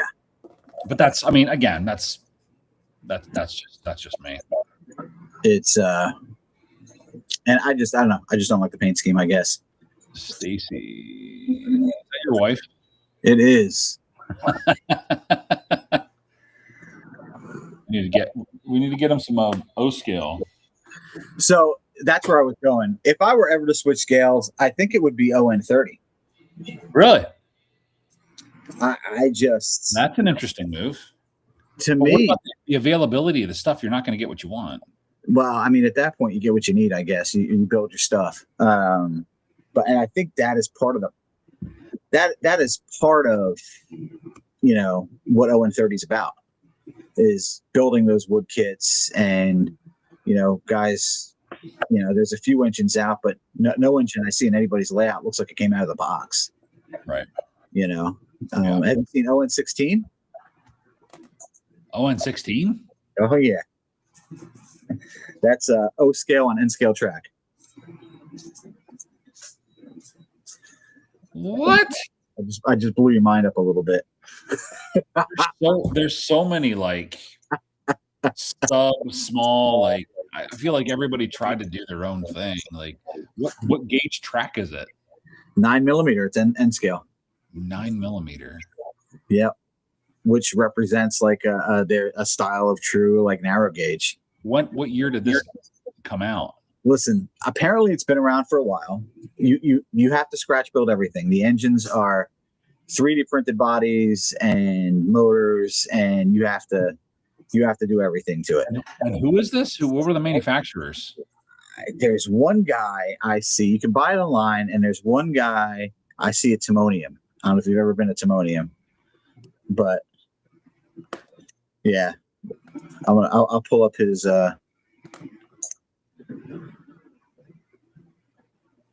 Yeah, I think it's ON16, right? ON16 trains. Yeah. Yep, you see them on eBay. I'm trying to find the manufacturer. There's only one guy that I see who does it. And it's all scratch. It's you gotta. I will send you a link. It's ON16.5. Jeez, I'm telling you. There's a guy who does this Mesa something, Thunder Mesa trains. Okay. Thunder Mesa trains. So he's an ON30 railroader, and his narrow gauge is the ON16.5. And he builds these engines that is just insane. He's like the Boomer of O scale to me. The Boomer of O scale. I like that. Do you watch Boomer's channel? I do. That guy, what he does with scenery is just insane. I can't. I just sometimes I have to turn it off because I'm like, it's just too good. And then I look at myself and I'm like, oh, this is awful. My stuff's terrible, you know. It's terrible. The other thing to me, like as a YouTuber, you know, and I've been doing YouTube for a minute. He puts out like one video a week. I mean, a month. Oh, like wow. I mean, occasionally a second one will dribble out. But when you look at the channel, it's like on a monthly cadence. And he's got like 50K, 50,000 subs. He's doing something, dude. He's doing something right. He's doing something, I don't know, because I know if I don't put out one a week, my views drop off the cliff. Yeah, I need to put another one out. Actually, I just got an engine actually today. Speaking of the addiction, so I gotta maybe do. I don't typically do a lot of videos just because there's so many other guys that do them. So I kind of like let those guys do it. I just do like shorts and things like that. But if there's something that maybe people like request, if they want to see something, then I will. But I don't want to beat a dead horse. You know what I mean? I just feel like I'm just regurgitating what everybody else is doing. You're a musician, right? I'm a musician. I stay in my lane, man. YouTube is a remix. It's all YouTube is. It's a remix, and different people want to consume different things from different people, and that's yeah, you're right. That's it. Some people, you know, I might teach somebody something that they get, and somebody else, you know, DIY and digital might teach it a completely separate way, and then those people have that ability to put those two videos together and do their thing. Yeah. Yeah, I think a lot of the stuff that we try to do as hobbyists is, you know, it's not about being like the YouTube, whatever it is, you know, it's just, I remember when I started, you know, I just wanted ideas and what do people do, you know, what is this, what is that? And the pompousness, that's not me. And that's not a thing that I subscribe to. So it was just when hobby isn't fun, then you don't really want to do it. So when you're doing like for the live stream thing, I don't do this for myself. I do it just because of the community, and same for you too. You know, that's what it's about. It's about, you know, us interacting with you and having fun. It's not for personal gain. If it was for that, then I don't want to be a part of it. That's just not who I am. Moose said, "Oh, scale would translate into, oh shit, a divorce is expensive." Yeah. Ah. I did a tally of locomotives today, and it wasn't good. Yeah, I'm not doing that ever. I mean, you're setting yourself up to be upset. Yeah, it's what never happened. So when I started YouTube, like Baggers was big, so we had a whole approach to it. I took an approach to this when I started. So, you know, there is an LLC right now. It's more of a hobby than it is anything, but, you know, I plan ahead. And because it's that, we start saving receipts. And today I got the question, do you have the receipt from that locomotive that you ordered? So now it's like, now there's this level of transparency that used to be like very muddy before. Yeah, absolutely. It's funny, like, is your wife, does she like get involved with the things that you do, or is she kind of like, that's your thing, do your thing? She will come to shows with me. Yeah, my wife does the same thing. She's supportive, but I don't think she wants to know all the ins and outs of everything, and that's fine. That's fine. She will go on missions though, because there are things when I go to a show that I'm looking for. And she will look, and I will say I would probably buy less at shows if she wasn't with me. Wow. Because she finds stuff that's just like, oh yeah, I probably should get that. Oh, I probably should get just get that. And it's just like, my wife's like that with scenery. She's like, oh, this would look really cool. Let's get this, or that would look cool. For me, it's like, well, what about rolling stock and locomotives? She's like, I don't care about that. I care about what the scenes look like, you know? Because when she grew up, she was into like Polly Pockets, little stuff. So she's like, oh, look how cute this stuff is. And it's like, oh, okay, cool. Yeah, I guess we'll buy it, whatever. But engines, she's just like, cool. I could have 10 new engines down here. I don't even know. She's like, they all look the same to me. I'm like, all right, well, I'm glad to know that, because just start sneaking stuff down here. Good to know. Good to know. Yeah, she says, I'm the star at train shows. Yeah, it's what's up, man? Good to see you. Big Rich, he's this guy, Big Rich Trains. Mm-hmm. He's dangerous to be around. He likes to buy stuff. Yeah, I don't have those train friends yet, luckily. You don't want them. But I am, like I said, I'm going to do a whole video on it, because a part of this hobby, part of like the YouTube channel is just hobby promotion. You know, it's a cool hobby. It's not dying. I did the video. I saw that. Yep. And but still, like, to promote the hobby, and I think it's a very overwhelming hobby, because people will get on and they'll watch like an O Scale channel, and they'll see you guys have like 50 engines. It's like, well, I'm not going to get there, you know, or they'll see somebody has this insane layout.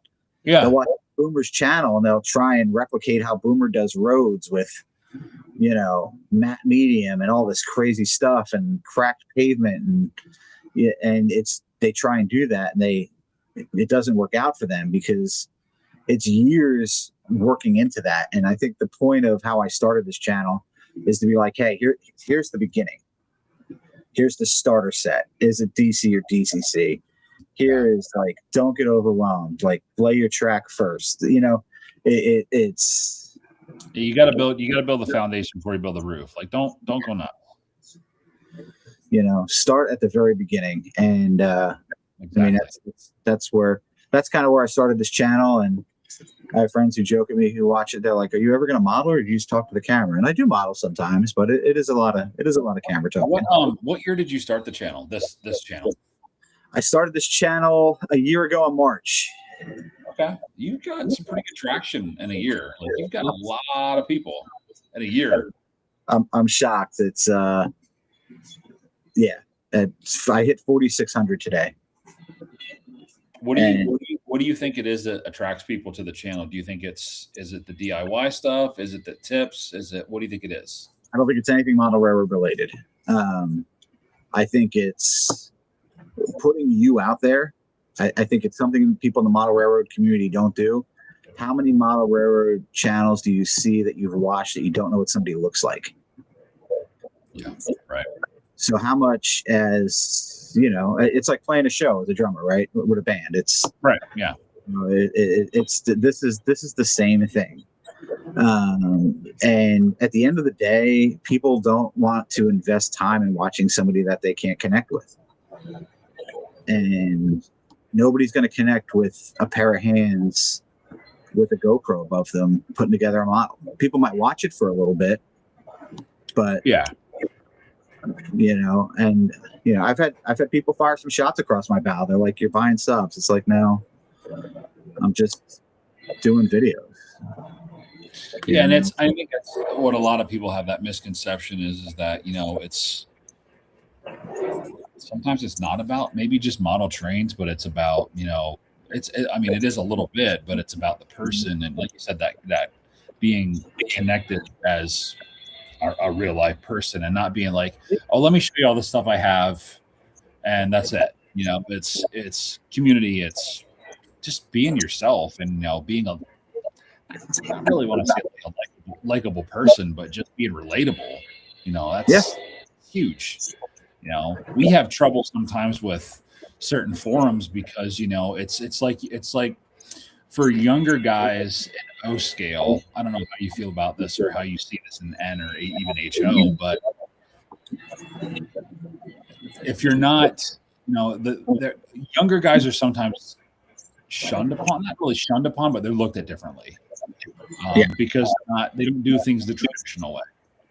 So it's like we're just trying to like model what we love and have fun, but and the other thing, like if they do stuff that you don't like, they turn their cheek to you.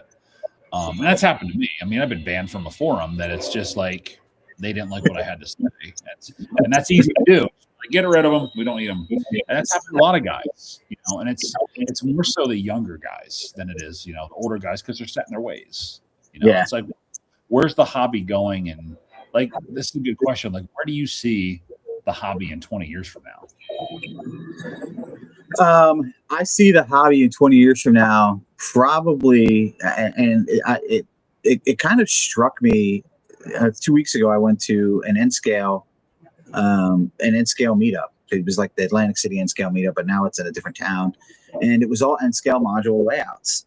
And there were a surprisingly amount of young people there running trains with these clubs, who weren't exactly necessarily friendly, but neither here nor there. They were wrapped up in what they were doing, which is another argument I have with people in the hobby. But it's I kind of feel it going there where people are just going to build modules and get together and connect modules. It's for smaller scales, especially for N scale. I think in 20 years, it's going to be interesting to see where the O scale market is in 20 years. I think some of the stuff that you guys have might actually be worth something again. And I say that because I have a lot of pre-war stuff that I thought was going to be worth something and really isn't, because those people that were collecting that stuff just aren't around anymore. Yeah. Right. So, and we're at an odd time now where people do make a lot of stuff, so it's not as collectible. But I think if the O scale market gets a little thin because people aren't getting into it, that it might be an interesting dynamic. I think N scale will chip away at HO's market share from now until the end of time. I think it will continue to grow. Do you think like a lot of the guys that, let's say, if we were to go back to the 90s, do you think that they'd think that this is where the hobby would be today? 100% not. I don't even know that they'd be happy about it. That's what I was thinking too. I don't think that they would be in agreement of what's going on. Whatever that would be. I'm sure there's some old guy like rolling over saying, "Oh yeah, 2 buses around a railroad, and then you just connect power feeders, and then you can run 10 trains. You should need 15 blocks and everything here, and you should be able to turn like." It is not, and it's not your grandfather's hobby anymore. It's just simply not. It's reaching a level of precision. People are into precision, especially N-scale people. And if you don't have that in smaller scales, your trains don't run right. I mean, if your couplers aren't the same height, we don't have that give. I mean, Right. this coupler is, this coupler is tiny in height, so you can imagine. Yeah, absolutely. A plastic washer will make the difference between you coupling reliably and uncoupling, through a turnout. Yeah. Yeah. So I think you're going to see it get smaller. I think you're going to see home layouts get smaller. I really do. I think home layouts will get smaller. Yeah. At a price, if nothing else. I mean, how much track do you have in your layout? I know I've probably got, somewhere between $1,500 and $2,000 worth of track on my layout, and I've got a 10 by 12 N scale layout. You know what I mean? It's just like, I know you crush that. I have that just switches. Yeah, I've seen your layout, so like I know it's just like, it's so I don't think you'll see. I think things like turntables and stuff like that are going to get harder and harder to find as time goes on. I don't think people are going to make them. For us, only one company really makes them now, which is Walthers. And I'll have to talk to Al at Millhouse. He might make them for you. You never know. I've heard you guys talking about him, and I know he's made HO because somebody in the chat that night I thought said they had an HO from him. So he's a good friend of mine too. So I'm going to take a quick break for just 1 second. If you want to answer some questions, please do. If you want to take a break, please do as well. I sure will. And then we'll get back to it. So I'll be back in like 2 minutes. Yep. What is happening here? Mike doesn't know it, but I'm just taking over his show. Do what you got to do, brother.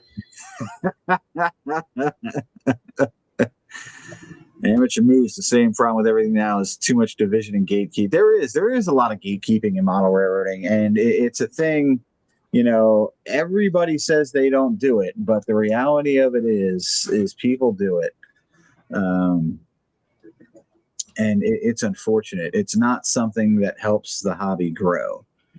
So looking for live steam, Big Rich, man, live steam. If that's what we're talking about here, live steam is so cool. I'm completely enamored by the guys who run the live steam. And I feel like that's a bigger thing in England than it is here in the US, but it's very, very cool. So how many of you guys go to like operating sessions on like a monthly basis? Because this is, I'm about to go to my first one in June, and I gotta be honest, I'm a little frightened because they sent me a couple minutes break. I'm old enough to remember. That's right, Moose. B&O, working as much OT as I can for next York. What is next York? I got to tell you, like I've never been to York. Yeah, Josh, June 4014 will be cool. I've never been to a York show because when I've looked it up, I hear York is mostly O scale. So it's a tough trek for me. Let's do operating sessions like HO9. Okay, good to know. All right. I'm still trying to wrap my head around. Did you say and 16 and a half? Nathan, and 16 and a half. You got to pull it up, man. It's I'm telling you. What's your wife talking about shots here? What's going on here? So Moose too. When Baggers, and you could probably go see some of these in the archives, we used to do some lives, and we used to get pretty banged up. Figure of speech. And back in the day, people would do super chats for shots. So you're doing that. Let's go, baby. Super chats, oh boy. Let's go. Super chats for shots, man. It used to get hurtful. I bet. William, yes, I do. I go to Edison. I like Edison. It's like the hometown show. I always pick up something. And I got to tell you, the last time I was at the Edison show is what inspired me to do the Is the Hobby Dying video, because I went live and there was a live posted on the channel from that show. I went live at that show and it was packed. I mean, it was just packed. I did And when see you cool go operating. to the show, do you have a budget? No, I never really go with a budget. No budgets. No budget. Yeah, but I'm not an O scaler, so like an expensive show for me. I mean, Stacey could probably tell you if I spend $200 or $250 at a show, like that was a lot. Oh my God, dude! I'm telling you, serious? man, I buy on the cheap, man. And I'll come home and I'll weather it and I'll work on it. And if the couplers are, we spend that in one booth in like 5 minutes. Oh my gosh! I need to get into HO, and I need to get out of O. So we were talking about York, and John Chooch said, "Or there's some N scale." I always thought it was mostly an O scale show. I didn't know that it was like an all scale in the show. Yeah, there's in different halls there's stuff, but mostly in like the Orange Hall and stuff like that. It's a lot of O, but you can find some other stuff for sure. There's some N scale stuff there. Wichita asked if I'd been to Oaks, and yeah, I've been to a couple of the shows at the Oaks Center. You were talking about Edison. You go to Edison. Yeah, Edison I go to. They said Amherst is Edison. Is there O at Edison? There is O at Edison. What's like the ratio between scales? Like, what would you say is the most? I'd say Edison is, this last trip to Edison, it was probably, 30% N, 30% O, and the rest HO. It's a fairly decent split. That's nice. Stacey says Amherst is my most expensive. Yeah, I do spend money at Amherst, man. I just, because you see different stuff at Amherst. And the other thing I collect is, let me grab some, because I don't just buy trains when I go to shows. Okay, nice. Let me see if I have some here. But I buy. Ooh, speaking of stuff I buy, I want to know if anybody knows what this is, because I'm going to do a video asking people. Hang on, I got some old cool stuff here. So this is a glove from Stacy's uncle. I always keep this down here in my train room. Nice. This is from the PAT system, Port Authority Transportation, New Jersey and New York. Okay. Does anybody know what this is? Yeah, I don't know what that goes to. It's got snaps on it. It's got snaps on it, man, and it's got like a button on the back, but it's kind of like rigid. I don't know what that would be. I can't even Google Lens this thing, man. Nobody knows what it is. And I bought it in Indiana or Ohio, somewhere in the legit Midwest. I can't. And you said it's like stiff, basically? Yeah, it's almost like kind of like a cardboardish old a protector for something. I don't know what it is. I've never seen anything like that. So I've got that. That thing is pretty cool. And then I also, at that show, found this baby, if you're a PR person. That is... Wow. Yep. That's really cool. It's got the handle in the back. So super neat. But I collect timetables, man. Dude, you don't even know how many timetables I have. You have no idea. My grandfather collected them, and we have totes and totes full of timetables. I love them. Super cheap, cool thing to collect. Yeah, I have a lot of them 30s. Yeah, A ton.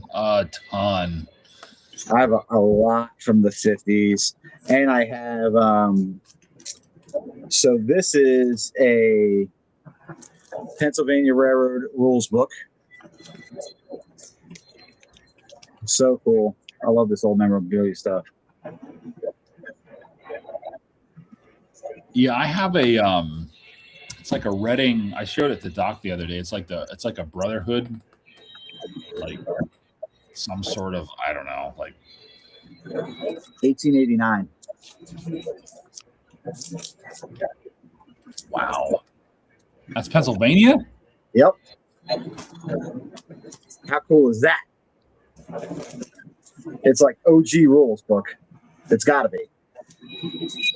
When did the Pennsy incorporate? What's this here? Rich, I already have some crazy price purses. Is your wife a purse collector? My wife? Oh yeah. She So funny story. We were buying her a purse, and I forget what the occasion was. And we were in where were we? We were in, I don't know if it's the one we bought like over in Phoenixville over there, if we bought it up in North Jersey. But the lady comes out with this Louis. Yeah. And Louis, they're all made, one piece of leather, whole 9 yards. They get these skinny ass straps on them. Yeah. And she said with a straight face, this bag can hold 500 pounds. I'm like, what? Because lifting it up. He's lifting it up. So, yeah. So it's pretty neat. This is Break and Signal book, PR from the 1940s. Very nice, very nice. And somewhere in here, I can't find it right now because it's dark over there, but I have a switch list from the Paoli Yard. Going to Paoli from Perth Amboy, PRR. It was an electric engine. The brick. What were the bricks? The PR, the big. I know what you're talking about. I have the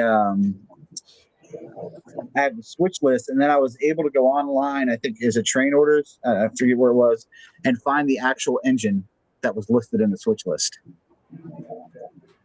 Yeah, so I have that picture saved too. I'll pull these out here. I'll show you something here. My grandfather worked down here at the he was a clerk down here in Newbury, and basically PRR and Reading. New York Central. We had a lot of New York Central through here. So I'm a New York Central fan. So let me grab these. I'll show you. These things are really, really cool. I'll get a couple of these too, actually. You'll appreciate them. Amateur Mooses. I'll say this: an N-scale guy can have a huge haul from a train show and carry it. That was my point of my huge haul from my last train show was the fact that I said it was a huge haul and I was holding up something that was this big in the thumbnail. So it was. So my grandfather collected these. I don't know where he got them, but they're all train orders. That's cool. They're all written down, like what train went to where, what it had. He has like, here's Chesapeake in Ohio. Like they're all handwritten. They're all old school. What are the dates? This one, Chesapeake in Ohio, this is 1941. I hate to tell you this. That probably belongs in a museum. Here's one from Norfolk and Western Railroad. Number 33, Met Extra 2138, north at Henry, August 9th, 1940. Met Extra. That's funny. So that 2138, that was probably Y6B. That was, yeah. I mean, every Pennsylvania Railroad, number 859 engine, 5435, run 15 minutes late. And that was in 1942. That is so cool. all of this stuff. Yeah, I mean, these are legit. Like these are actual orders that they had. I mean, New York Central. Big Rich said you should frame some of those for your layout room. Some of these I do have framed. Okay. There's the Virginian Railway, Wheeling and Lake Erie, Union Pacific, number 71 run ahead of number 21 and number 5 Summit to Valley. Extra 2272 West run ahead of number 21 and number 5 to Grand Island, October 22nd, 1941. Oh, that is neat. It's like this is the stuff that they read. Texas, I don't even know what that one is. Temi-Skakuta Railway telegraph train order from 1944. Temi-Skakuta, that's got to be a Southern Railway. Santa Fe. Here's one from the Dockle like this one. These are from the Reading from 1948. Train order number 33. How cool is that? He just has folders, and I have folders and folders of these things. What would this one been? Pennsylvania Railroad, engine number 5435. What would that have been? 1942. I think that's is that an electric? What was the number? PR what? 5435. 5435.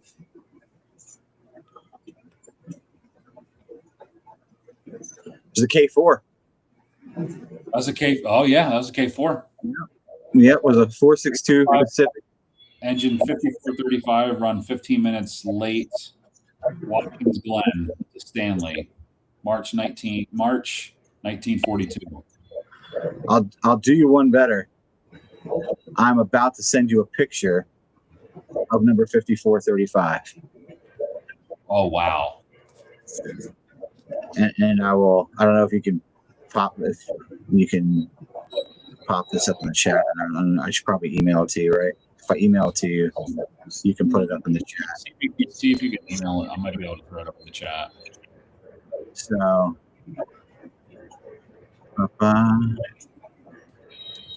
yeah, I'm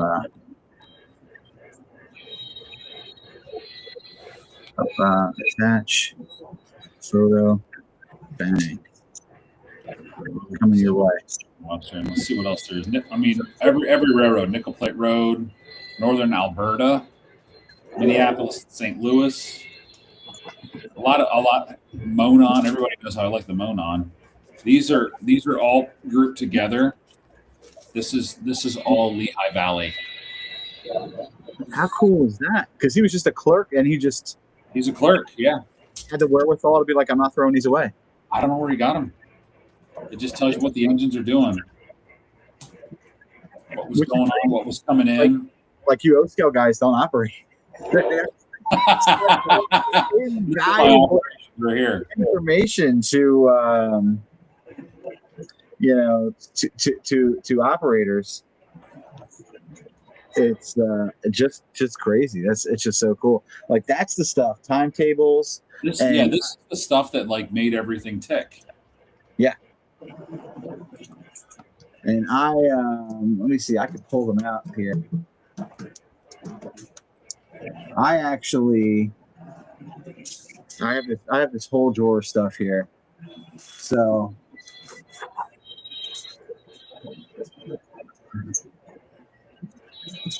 I made my own switch lists for the railroad. That's cool. So little Belvedere in Delaware. It's got a little, so pretty neat. I use a car card system. The other thing I found that I think is one of these easy things to get right is crossing signs. So these are the PRR standard blueprints for their crossings. So let's see, 590. Internet's a cool thing. You might have to share your screen. Yeah. Usually extras are identified by their locomotives, and that's still the case. Yeah. There it is. Yeah, coming up. So that's the engine, 5435. That's that locomotive. It's pretty cool. It's it's absolutely like, as a kid, you're like, yeah, whatever. But yeah, right there it is. Yeah. Let me see if I can. Let me turn my camera around so you can actually. Clerks had lots of stuff to do and paperwork to take care of. They kept the history alive, right? Yeah. If you can read it right there. Oh, that's so cool. So cool. 5435, the one you Yep. guys see on your screen right now. Matching train order. Like that. You don't get that stuff every day.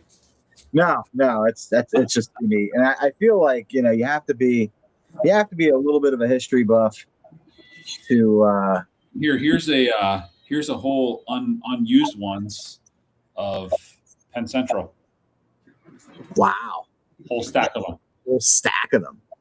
Whole stack of them. All the orders. Unused. To the right person, these are probably worth something. See, now, Mike, if you had in your own digital store where you were selling some tattooed trains, swag. I got swag. Yeah? Yeah, I got swag, bro. You could digitize that. You could digitize that file, and I bet you could probably sell that file for like $5. Right. And people would, because you're saving somebody from having to create something.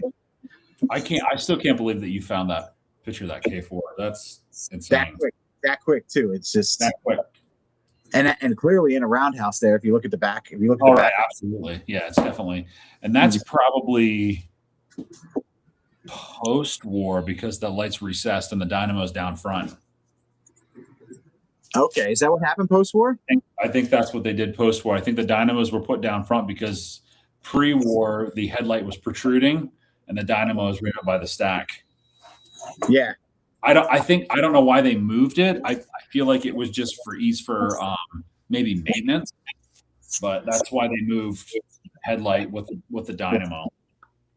Yeah, because it wasn't the dynamo like one of those things they did have to work on a lot. Yeah, I think they would. I mean, because it ran all your lights, it ran everything in and I'm sure that the turbine in it or whatever would go bad and things like that. So they had to constantly be able to get to it easily.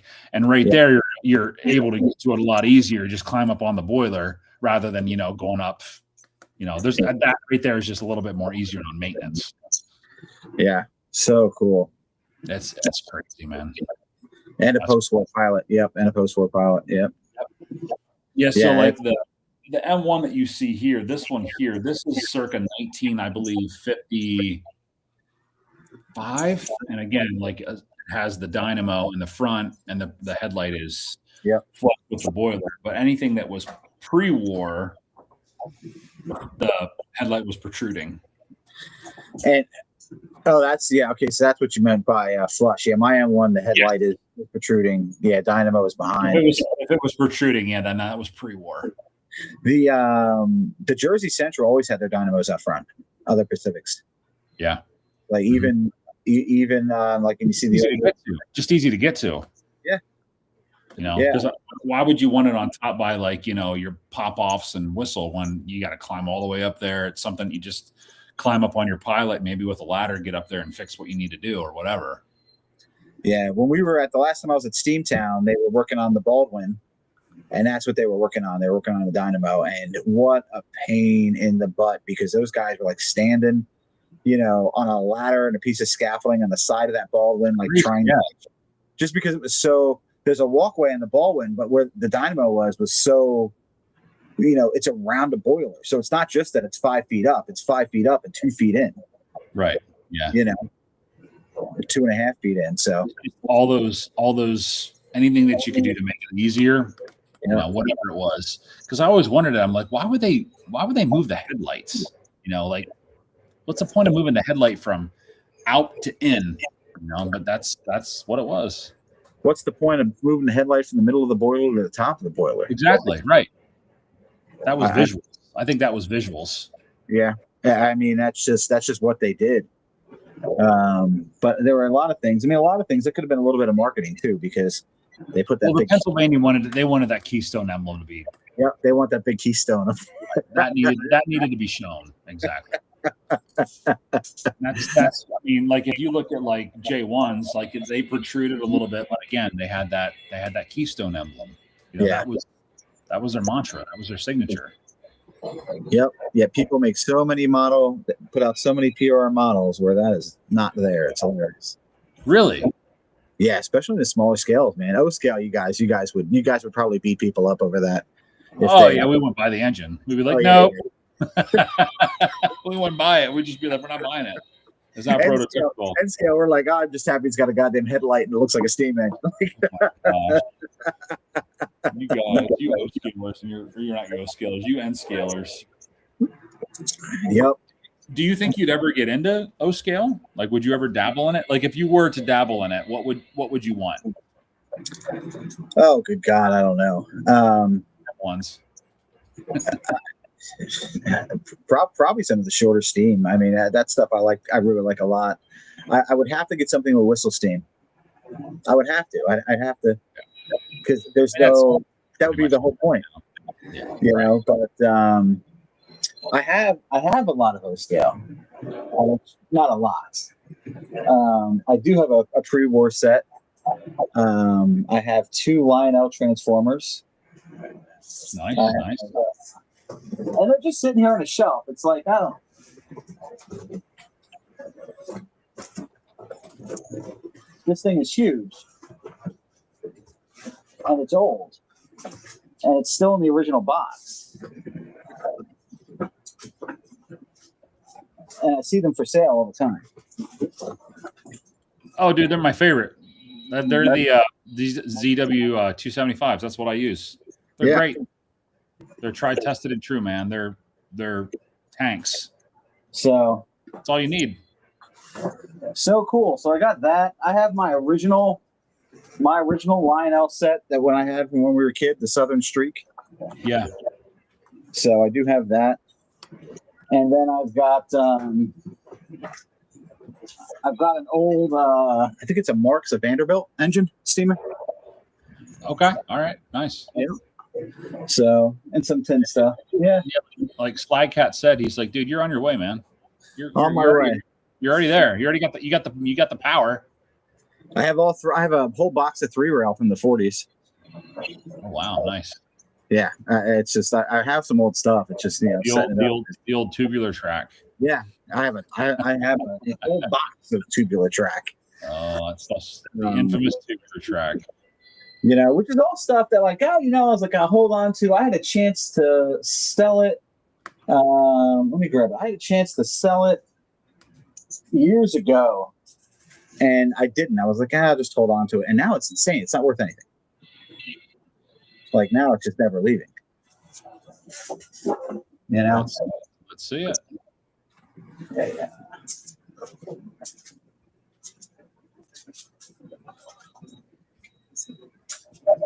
Where are we at?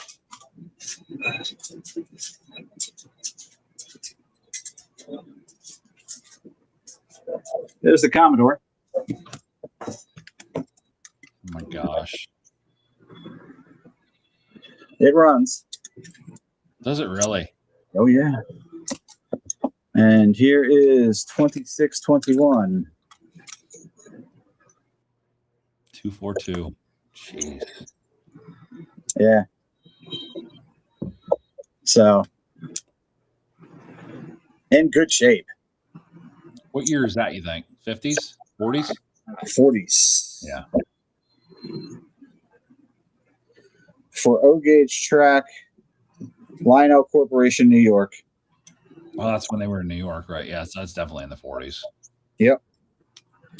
So, still runs. Still runs. Crazy. Yeah. So, just really cool. It's, a lot of room. Yeah. Josh said, George, I got my first O-Gauge train, number 666 steam locomotive at Candy Apple Red when I was 4 years old. There you go.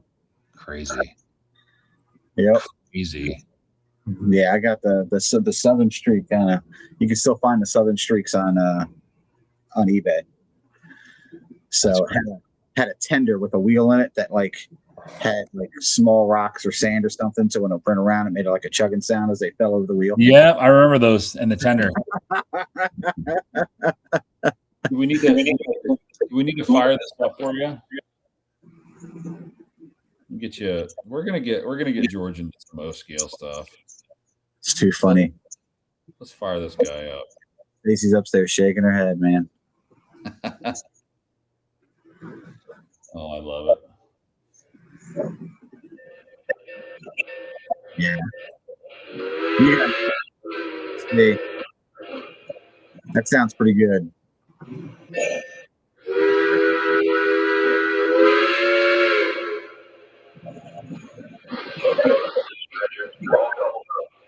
So is that stuff we have an N scale chatter? Do you have the chatter? So, and not only do we have like the station chatter, I have like yard sounds. So I can leave one of these engines idle in the yard, and it plays all like the yard maintenance sounds and all that stuff. Oh, nice. Yep. And then it's got some rural sounds. Fans are empty. Basically, a bigger house with a bigger basement. It's like, you know, I'm getting to the point where Yeah. downsize, not upsize. He needs a bigger basement. George gets O scale, comes to visit Lower Susquehanna. Yeah, Lower Susquehanna Valley, man. That's a club, man. It's a really, really cool place. Is that the one down by York that you guys always go to? Yep. Okay. Stacy says we need a bigger house. No, you don't. Just knock through some walls. You'll be fine. I could set up in the pole barn, huh? Yeah, there you go. Now, I saw earlier she was talking about her hobbies. What are her hobbies? What does she do? What does she do right now? Well, her hobbies really are expensive cars, but I just convinced her. I convinced her to get an Explorer, so she's she's a little disgruntled over the Explorer. Stacy sells Young Living. Oils are definitely a hobby. Yes, no one touches the dining room. That is correct. Okay. No one touches the dining room. I do have a lot of G scale, hon. I mean, we're redoing the backyard. I mean, it could get crazy. You could do that. It's not in anybody's way. Then that'd be fun. Do you have a lot of G scale track? Like, could you lay a layout out right now if you wanted to? Yeah. I have probably like 4 or 5 turnouts, and more. Yeah. You know, I could get something going. I'm not disgruntled. if you move, Moose. She said, "I'm not disgruntled." If you move to O scale, I will unfollow, unsubscribe, and give thumbs down every single he produces. Too funny. Now, do you run a lot of like smoke in your steam engines? Like, do you use smoke units or no? Nothing I have has smoke. Okay. And I don't know if I did have smoke, if I would run it. They're starting to come out with some N-scale smoke now. And I don't know how O-scale is with smoke. A big difference between you guys, I think, and the N-scale is I weather everything. Like, okay. I will throw an airbrush and pastels to literally anything. And I feel like the O-scale guys that I see don't really do that a lot. And it's not real common. Yeah. But with the smoke, with the LGBs, it leaves a little bit of a residue. It does. On the engine. It does. And I don't think I can handle that. Yeah, it does. It'll leave a little bit of like a shiny. Yeah, like a little that oily, basically like that oil. Yeah. But there are a few guys that just, as soon as they get their engines, they just shut it off. They don't use it. They don't feed it. They don't do anything with it. Which is fine. Yeah.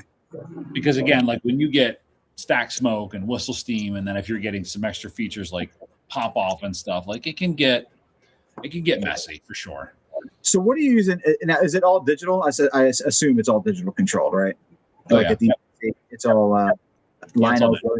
DCC or Yeah, like Lionel, like nowadays they have it just came out probably in the past couple of years. It's called a Base 3, and you can run it off of your iPhone or tablets and stuff like that.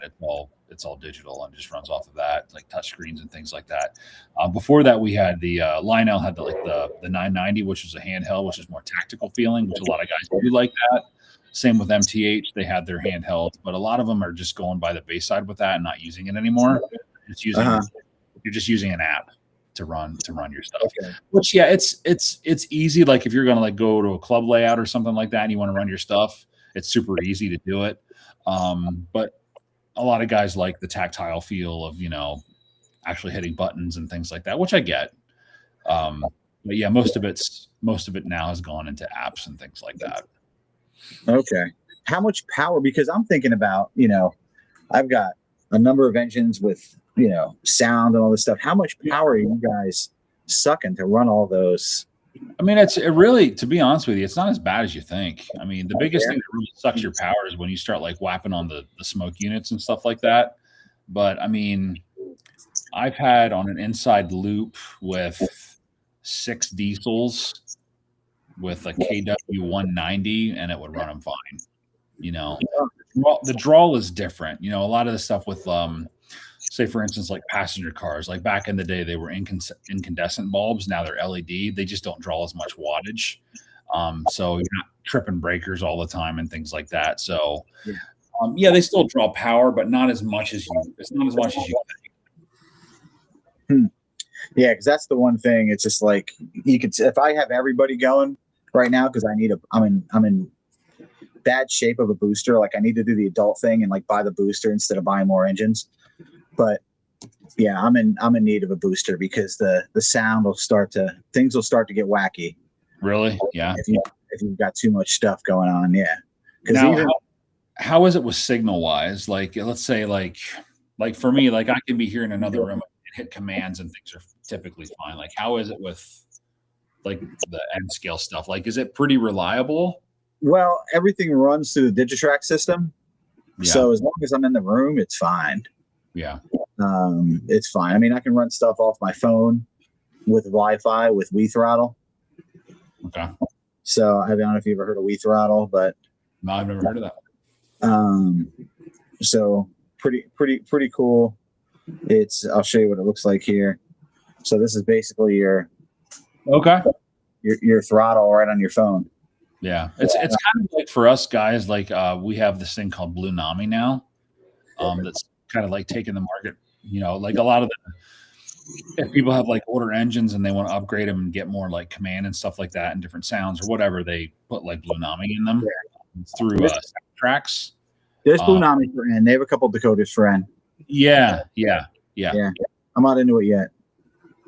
I haven't. I don't know much about it. I know there's a couple of my buddies that are really into it, like Sid's Trains and Travis Moody. He does like a lot of installs and things like that. Yeah, Travis is doing all the conversions for people. Is that? Yeah, for sure. Yeah, and it's nice, like especially if you're doing like maybe like if you want to upgrade an old TMCC Rail Sounds 5 engine that doesn't have 4 chuffs per revolution or whatever it is. Yeah. The Blue Nami is really nice for that. Sweet. Sure. I haven't gotten into it. I don't see myself getting away from this DCC with this layout, whatever. I mean, it's got its quirks, DCC. Everything has its setbacks. But it's pretty, when you think about like what it does and how you can run your trains, it's a pretty cool thing still. Yeah, it really is. And I just think like over time, it's just going to get better and more. Like trains don't suck as much power as like they used to. I don't think. No. The little lens scale don't. Yeah. Yeah. It's just not like that anymore. Stuff's just lower draw and for like for O scale or whatever. If I have like an old school conventional transformer. And everything's just basically like throw up the throttle at 18 volts and let it go. Even if you like drop down to 16 or whatever it is, like it's still everything runs consistently, which Yeah. is not, it's not like you control everything like your speeds like you used to with old pre-war NPC stuff with like the throw of the throttle. The more that you give it, the more faster it goes, whatever it is. Is that thing squeaking as it goes around the corner? That did you hear that? Yeah. Yeah, it's a sound car. It's like a yeah, you can hear it. Yeah.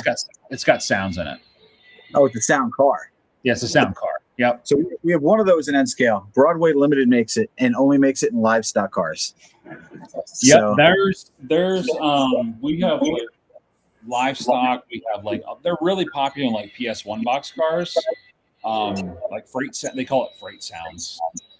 Freight sound motion. So like these, like if you stop it, you can signal it to do an unloading sequence or a loading sequence, make pig noises depending on what the load is. I mean, it's the sky's the limit. Do I use it? No. It's the same thing with certain passenger cars. We have passenger cars called like Station Sounds Diners, where it'll say like, you know, the lounge car is now serving to the second group or whatever it is, and there'll be some dialogue and things like that. Which is cool. I don't use it a lot. I use it mostly if I do like an open house or something like that, and people want to hear some different sounds. But if I'm down here, I could get you spoiled O scale bastards, man. So many features. It's like, yeah, no, I don't use that stuff. It's like pretty much, yeah. There's dudes that like they absolutely hate crew talk. They don't use it.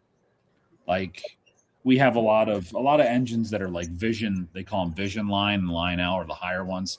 They'll do road specific crew talk where they'll talk about the actual number. People are like, I don't even want to listen to it. Which, I mean, if I'm being honest, I don't use it much either. The only things that I typically use are if I'm running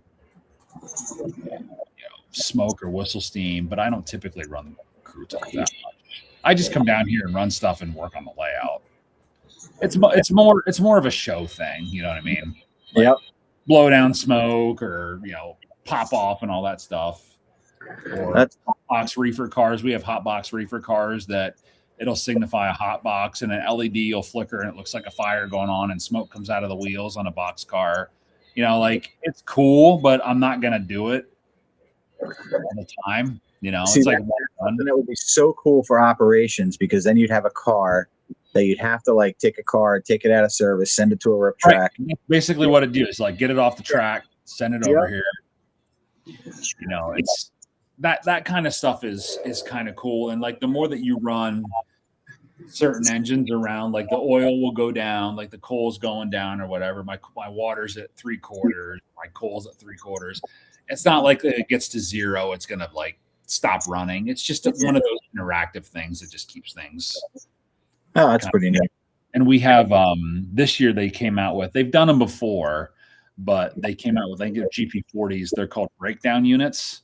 Mm-hmm. So like the engines run like it's a non-powered unit.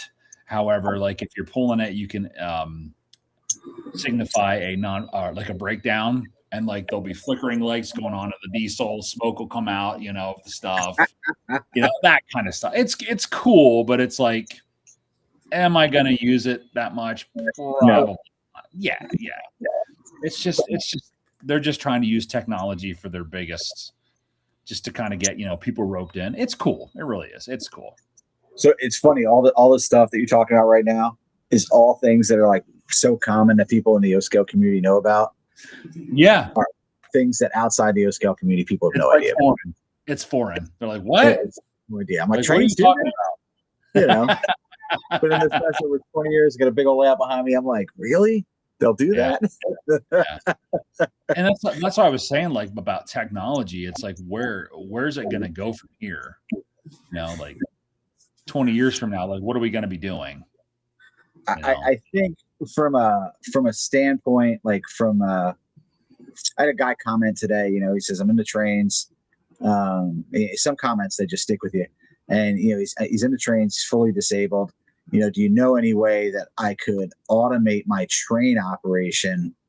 It's like switching and everything via a laptop. And I'm sure there's a way to do it. I don't know how. I mean, I know JMRI is a thing, but that's not really what JMRI does. Right. Like, that's like when you talk about like where it could go. I mean, that's someplace it could go. It's some cool stuff. We're talking about throttles. Do you ever see these? What are the? I would love to get one of these things, but I can't justify it. The proto throttles. What's that now? Oh, you got to look up proto throttle. These things. Everything's proto MTH. Iowa Scale Engineering. These things look like. She pulls up, put on the screen. They're $500. Oh my gosh. They're $500. The N scale, I freak out like $500. Like, get the heck out of here, But they're in different colors. Some of these are $549. They that's just another day in O scale. I know, that's what I'm saying. Like, this is something that would be right up O scale's line, and they I'm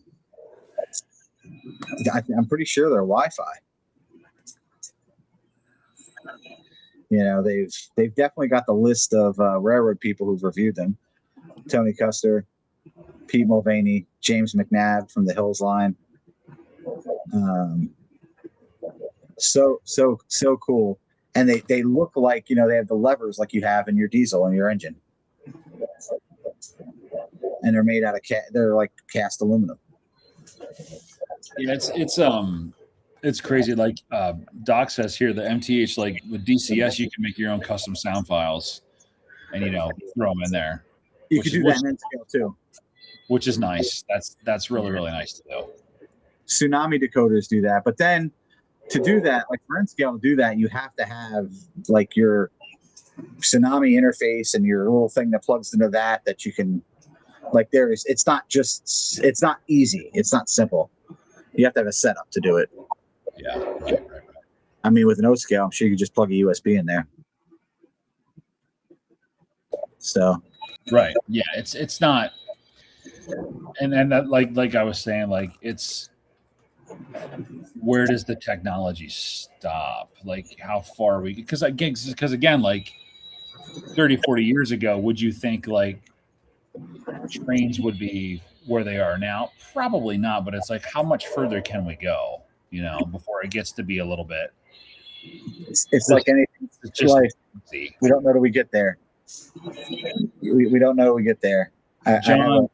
John Toy Train Fanatic, he's actually one of the guys that runs the Susquehanna Valley Modular Railroad Club. He's listened for a while at work. Proto thought are badass and have been around for years now. JM&R, we work fully automated layouts and decoders and switch motors. Very nice. Okay. We got Mad Mike here too. What's up, dude?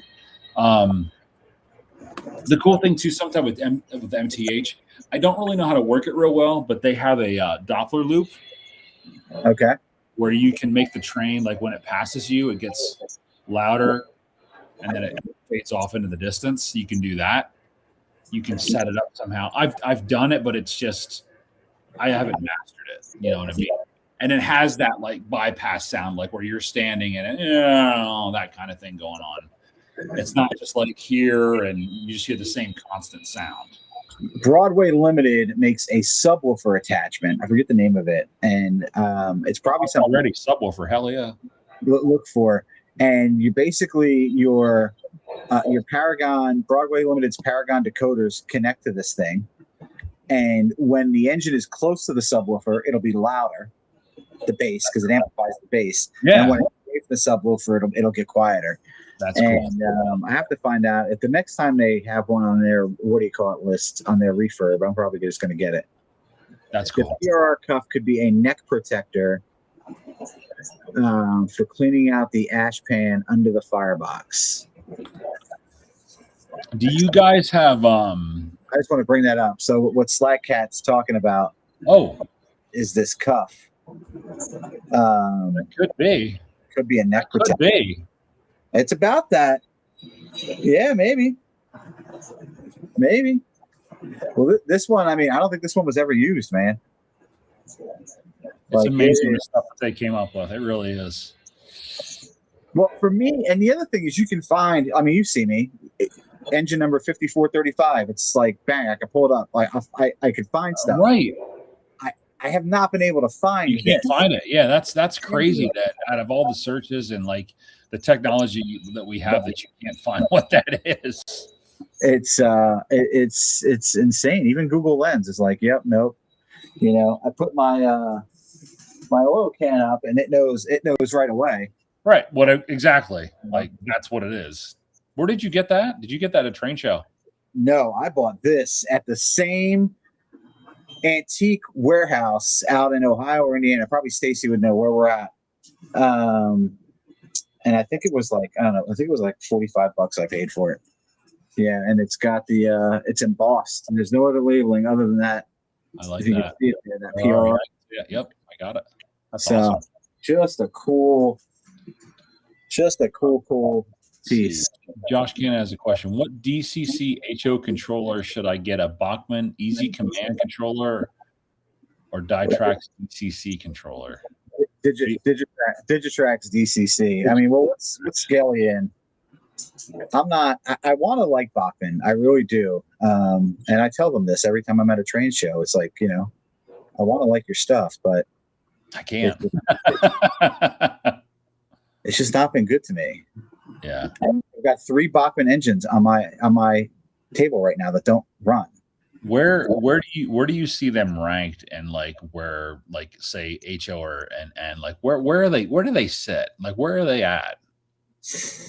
In N scale, I mean, they're to me, they're. I mean, if I had to rank manufacturers now, and I don't know a lot about scale trains, but scale trains to me seems to be at the top of the game when it comes to N scale quality and detail and that kind of stuff. And after scale trains, I would probably put Broadway Limited next, and then Atlas, and Bachmann at the bottom. Really? You know, and I mean, Rapido isn't. They want to be N scale, but they don't. You know, I mean, he doesn't really like N scale. That guy. He gets every podcast he gets on. He tells us how difficult N scalers are and how he can't predict the market. And I'm like, really? Well, you know, yeah, it's just like he did the RDCs, and the RDCs blew up. And the one thing I will say about either in Crawfordsville, Indiana, or on our way home in Ohio, Stacy said, is that antique all we hit. But I mean, one thing I will say about Rapido, when they decide to do something, they do it exact. You know, Yeah. they did these RDCs, and they did the whole pre-order thing. They're like the small scale pre-order company. They did these RDCs. They're spot on. Every RDC paint scheme for every different road is right. And they didn't make one for the Pennsylvania, which is correct. Pennsylvania never had RDCs. Yeah. So they actually didn't make one. So I was like, well, there you go. I'm okay that you didn't make one. We never really had them. Sure. You know, so we had lots of MU units and doodlebugs and diesel units and Sure. converted passenger cars that we basically strapped Ford engines into to make them run. Right? I mean, that's Pennsylvania. A lot of that stuff for the standard of the industry, but not, Right. you know, Right. never RDCs. So Crazy. it's yeah, not near Middletown. I think it is. It might be the one Slack at near Middletown, Ohio, because I rolled in there and there was all kinds of Pennsylvania stuff, and I was kind of shocked because you don't see PRR stuff out here in Jersey. Really? People buy it up. Yeah, you know, people. Yeah, it's People like Pennsylvania out there. Huh? People like the PRR out there. They do. I feel like every other person's a PRR model railroader. It's which is a hard. I think the PRR is a hard railroad to model. Oh my gosh, yeah, I can see that. Because everybody, you know, wants to do these big main lines, which are hard to deal with. You need a lot of space. You need a gazillion turnouts. They're hard to scenic, you know, because you're 4 tracks wide, and people don't think about like the branch lines and the connecting lines and all the stuff that really made the PRR money. The small lines that made their money by getting that product to the main line. I mean, that's why I picked the Beldell. I mean, it's a single track 50-mile railroad that Looks like the Pennsylvania, the seashore line. like the PR seashore lines. Yeah. Yeah, right. Yeah, it's a big. I actually have a book here because I've been doing a lot of local history. The Philadelphia, Marlton, and Medford Railroad, right from, this is essentially a lot of that became and folded into the seashore line. Yeah, so it's people don't think about that, and that was PR Reading, right? Reading had a big piece of ownership into the seashore line. Right. Yeah. Let's see what Johnny said. Bachmann doesn't get a bad rep, but what most people don't know is that in the 80s they pushed the envelope and delivered some of the finest they did do a lot of ready to run stuff. They really did. Because I remember one of my first sets was a Union Pacific, was a Bachmann set. And they do ON30 stuff. Like there's stuff that I think Bachmann probably does well. But I mean, my thing with Bachmann right now is they do make N scale steam. I can't bring myself to pay more money for a Bachmann N scale steam. Ready? Huh? Is it DCC ready? DCC and sound. That's DCC and sound. And they do make some steam, but it's not as detailed as the Broadway Limited, and it's more expensive. Really? Yes, easy $50 more. And they make some really cool pre-war stuff because the detail that they have on their pre-war is they have like the old style drivers, which would have been, more into the 20s. Right. Yeah, but I can't. Maybe when I make YouTube money that I don't care about, I'll go buy a Bachmann. That's how you'll know I've made it. You should do like a Bachmann stress test. That's what you should do. There you go. Yeah, their corporate office is right in Philly, although I don't think it's anything more than a corporate office. Oh, right on.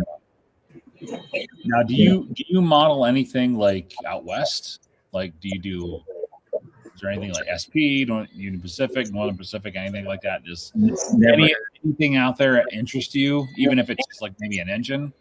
Never have. I mean, I love the cab forward steam engines. Okay, wow. There are railroad scenes that I love from out there, like the Ketty Y.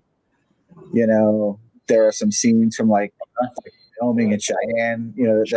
Cheyenne, beautiful. Yeah, you see some cool stuff out in Utah, all that stuff. Beautiful. We are. We're gonna go. I'm taking a train ride out west. Stacy, for my birthday, booked a vacation on the Rocky Mountaineer. Oh. I don't know if you've ever heard of it. That's not narrow gauge, is it? No, Rocky Mountaineer. No, it's standard gauge. It goes from Denver, and there's a tunnel that it goes through that I can't remember the name of it right now. That's another very famous tunnel. But there are some scenes, like I love the valleys and the scenery out there, but I've seen some like videos. Like I have a buddy of mine he's like a train connoisseur, and he like does that stuff, and they're just like the views are just unbelievable. Yeah, it's I can't remember the upper spiral. It goes to the upper spiral, the lower spiral. Like there are a couple of tunnels, and I can't remember the name of this tunnel right now, but it's another famous tunnel. You guys heading out there? August, so it's going to be a little hot. So we're going to take the train from Denver to something Springs, Colorado. Stacy just said the Canyon Spirit train trip. Yeah, nice. And the Mofat Tunnel. That's what we go through. Thank you, Lionel Richie. It's the Mofat Tunnel. Nice. That we're gonna, and it's like a long. It's a long tunnel. Train Addict in Marlton. We're close, buddy. Marlton is my town. I'm in Chemung, man. I love it. It's awesome. So it does that, and then we'll go down into Moab, and we'll stop in Moab, and then the train will end up in Salt Lake, and then we're taking shuttles through Yellowstone, Jackson Hole, and it's gonna be awesome. How long of a trip is that? It's like 7 to 10 days somewhere. It's like 10 days, I think. That's awesome. Yeah. George, have you ridden No, I have not ridden the Woodstown Central yet. I have not done that. We took a train ride, I think, out of Scranton. We've taken a few. We took one in Rhode Island. It was a short line in Rhode Island. We did a dinner train on, but I haven't been down to Woodstown yet. It's supposed to be a pretty cool one. That's fantastic. I'm excited for you guys. That's going to be a cool trip out there out west. Oh my God, awesome. So cool. And it's basically it's food on the train. Yeah, right. Drinks included on the train. You stay in a hotel at night, and then get back on the train in the morning. Spend the day on the train. That's so cool. So you're not sleeping in like a small coach or anything like that. Glenwood Springs, Colorado is where we're going. Nice. So Denver, and it leaves at Denver Central Station, which is kind of cool. And then Glenwood Springs and all through. Yeah, it's going to be neat. So it's territory. It's territory that you can only see via horseback, raft, or train. Like there's areas there are no roads. So it's going to be. Our doc says my brother lives in Swedensboro. It's worth it. Okay, all right. Swedesboro is not fun. I feel like Swedesboro is where I'm going to an operating session in June. I think it's in Swedesboro. If your brother's a member of the NMRA, that's where I'm headed. So we'll see how that goes. He sent me a list of stuff I don't have. He's like, you need a FRS radio. I don't have one of those. You need a throttle that's not one of those. It's like I'm screwing stuff up before I even get there. 4014 Steam has DCC decoder. Guy tried to reprogram the decoder. It runs on interesting. I would just get a new decoder. You should just be able to reset the decoder. Right. Josh, there should be a manual reset for that decoder. And the thing about some of these decoders is, I know Atlas with these new Tsunami decoders, which I despise, you have to manually reset the decoder and then tilt the train so that only one side of it touches the rails and the other side goes off. And then you have to set it back down. You have to do a whole video on how to reset a freaking Tsunami decoder, only because I've done it like 30 freaking times. I can't crap. They totally fixed something that wasn't broke. My favorite diesels are my Atlas with no sound, and they run so incredibly well. And then I bought this H1644 Fairbanks Morse, the 1644 engine, the short diesel, and it's been a battle, man. I'm not happy. Jeez. Yeah, I'm about to go down there and just give me a Soundtrax or Digitrax decoder that can help me solve this problem. Right. I'll call it a day. Sure. Call it a day. And it's the funny thing is, I never pre-order engines. I pre-ordered this engine because it is one that I like. It's one that would have been on the Belvedere in Delaware, and I waited so long for it, I forgot I pre-ordered it. I'm telling you, it's a 2-year wait. When you pre-order something, you're like, oh yeah, I forgot. I feel like my wife with Amazon packages. What is it? Oh, I don't know. It's like exactly right. That happens a lot with MTH. Just, I forgot I ordered that 3 years ago. Man, I'm telling you. There were Reading F units parked in Steamtown for a while before the reverted. So have you taken the behind the scenes tour in Steamtown? I have not.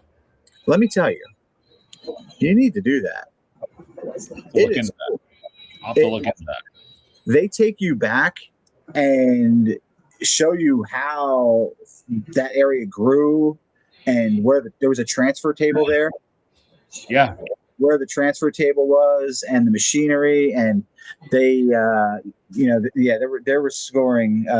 What are they restoring back there? An old Boston and Maine, Mike, that they're restoring back there. Oh, were they really? Yeah, and I mean it's not going to be done. I mean they're so far from finishing that thing. I mean I don't think either of us will be alive to ever see that thing hit the rails. But I mean that's the pace they're hitting.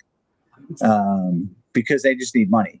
It's a state museum, which is a good thing because the state runs the museum, but it's a bad thing when it comes to something like trying to restore an engine because you need funds. Absolutely. Yeah. You need a lot of them. So but yeah, that tour is cool. We got lucky because we were the only ones who showed up for it because it runs like on the hour or on like every other hour. So it was just Stacy and myself and a park ranger. It was the best free private tour I'd ever had. That's super cool. Yeah. They've got some cool stuff up there. That's fantastic. They have that RPO car up there. You ever go on that? I have not been on the RPO car. I have enough footage to do an entire video on that RPO car. It's what a cool operation to be inside one of those. It's just like the way that business ran, the way the post office ran on the railroad is just amazing to me. Oh, it's crazy. It really is crazy when you stop to think about it. It's like, how did they do this? And how did they sort from town to town? I don't know. Throwing bags out the window and oh my God. Taking bags up on hooks with iron hooks. That's crazy. You couldn't do that these days. You couldn't do it these days. No, they don't build people like that anymore. There's no trust in people like that, like they used to. That doesn't exist anymore. Yeah, Reading F units are pretty iconic, man. Oh, absolutely beautiful, absolutely beautiful. I did back when I was super young, and when 1361 was first there.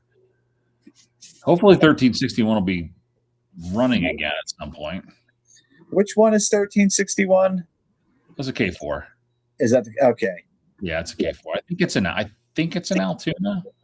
It is in Altoona. That's okay. So that's the one that's in Altoona that they're fixing. It's not up in Scranton. That sat up at the Horseshoe Curve for a while back, way back when, and then they switched in, and I think they put in a GP unit. But I think it's in the shops at Altoona. Yeah, I'm planning on going to. I've never been to Horseshoe Curve. Oh, dude, you got to go. I know everybody says that. So we're planning on going. I want to go in the fall. Because I want to get, I just want to get some photos of trains with some fall foliage behind them. Yeah, it's really beautiful. It really is. I think they have like N Scale Weekend. N Scale Weekend is in the fall out there. So if I could do that and get out there, spend the night, because it's a bit of a hike for us. I don't know how far. It's probably closer to here. For me, it's about hour and a half. Yeah, an hour and a half. That I think isn't everything in Middle Pennsylvania an hour and a half away? Pretty much. Pretty much. It's not. Yeah, everything's pretty close.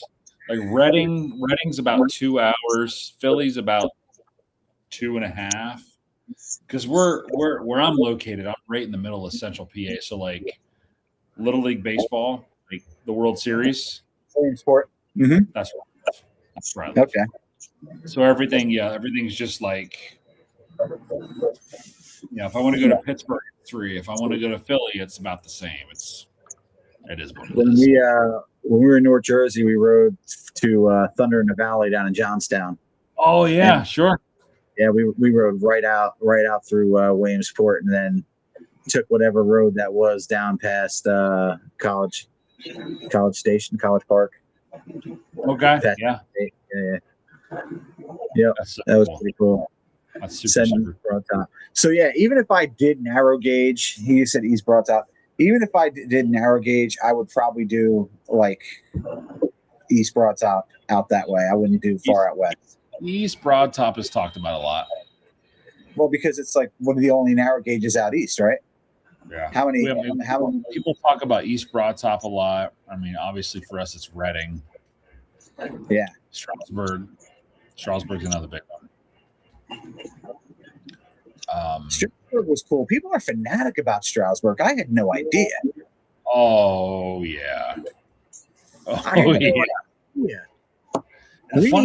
The other thing too that is crazy about this area where I'm at, because like I said, like back in the day, we were PRR and obviously, and we were New York Central. We had a line through here, and when my local hobby shop was opened, people despised New York Central. despised it.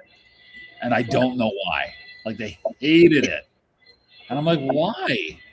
They're like, well, because they put that, and then they put the inkling of like Penn Central came together, and then like I'm like, well, it's not New York Central's fault. Yeah, people.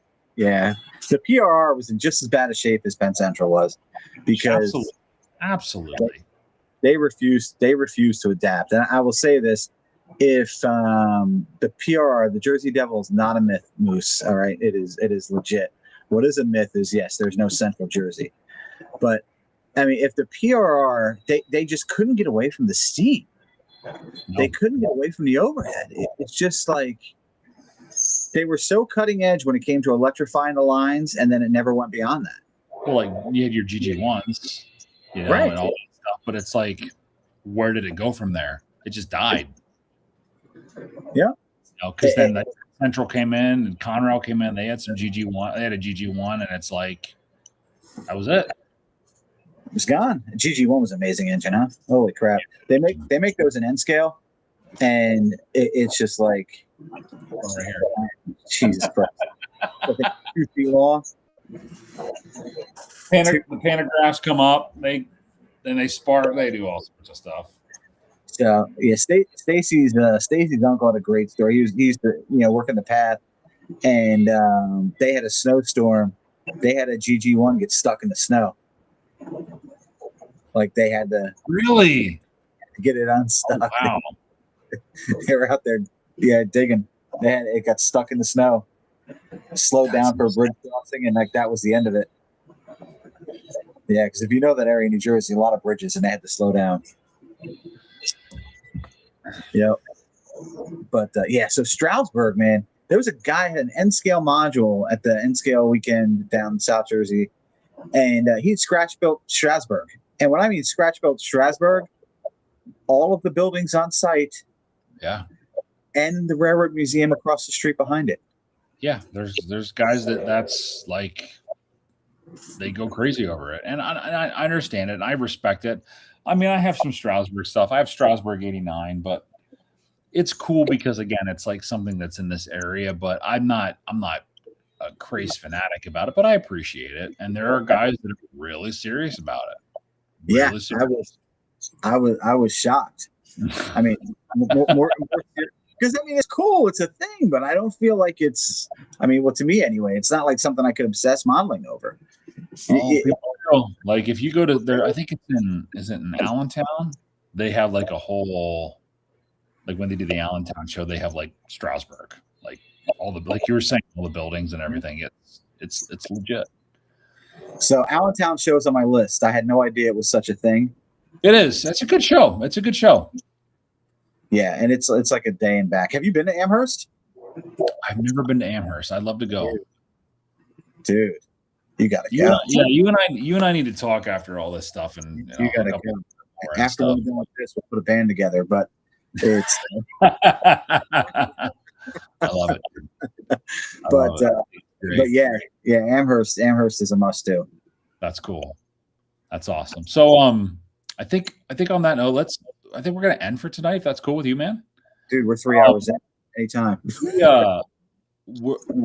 We're definitely gonna do this again. We're gonna talk, and I'd love to have you on more than just this once, because I think there's a lot of things that we didn't cover that we need to cover. It's been a good conversation. It's been fantastic. So I just want to thank everybody, especially a lot of the new guys that I've never seen before, like for coming on the stream and like chiming in with questions and keeping the conversation going. But George, I can't thank you enough, man, for doing this, for taking your time, for coming on. We'll do it again for sure. We'll start talking about more stuff and just keep the conversation going and have fun. Awesome.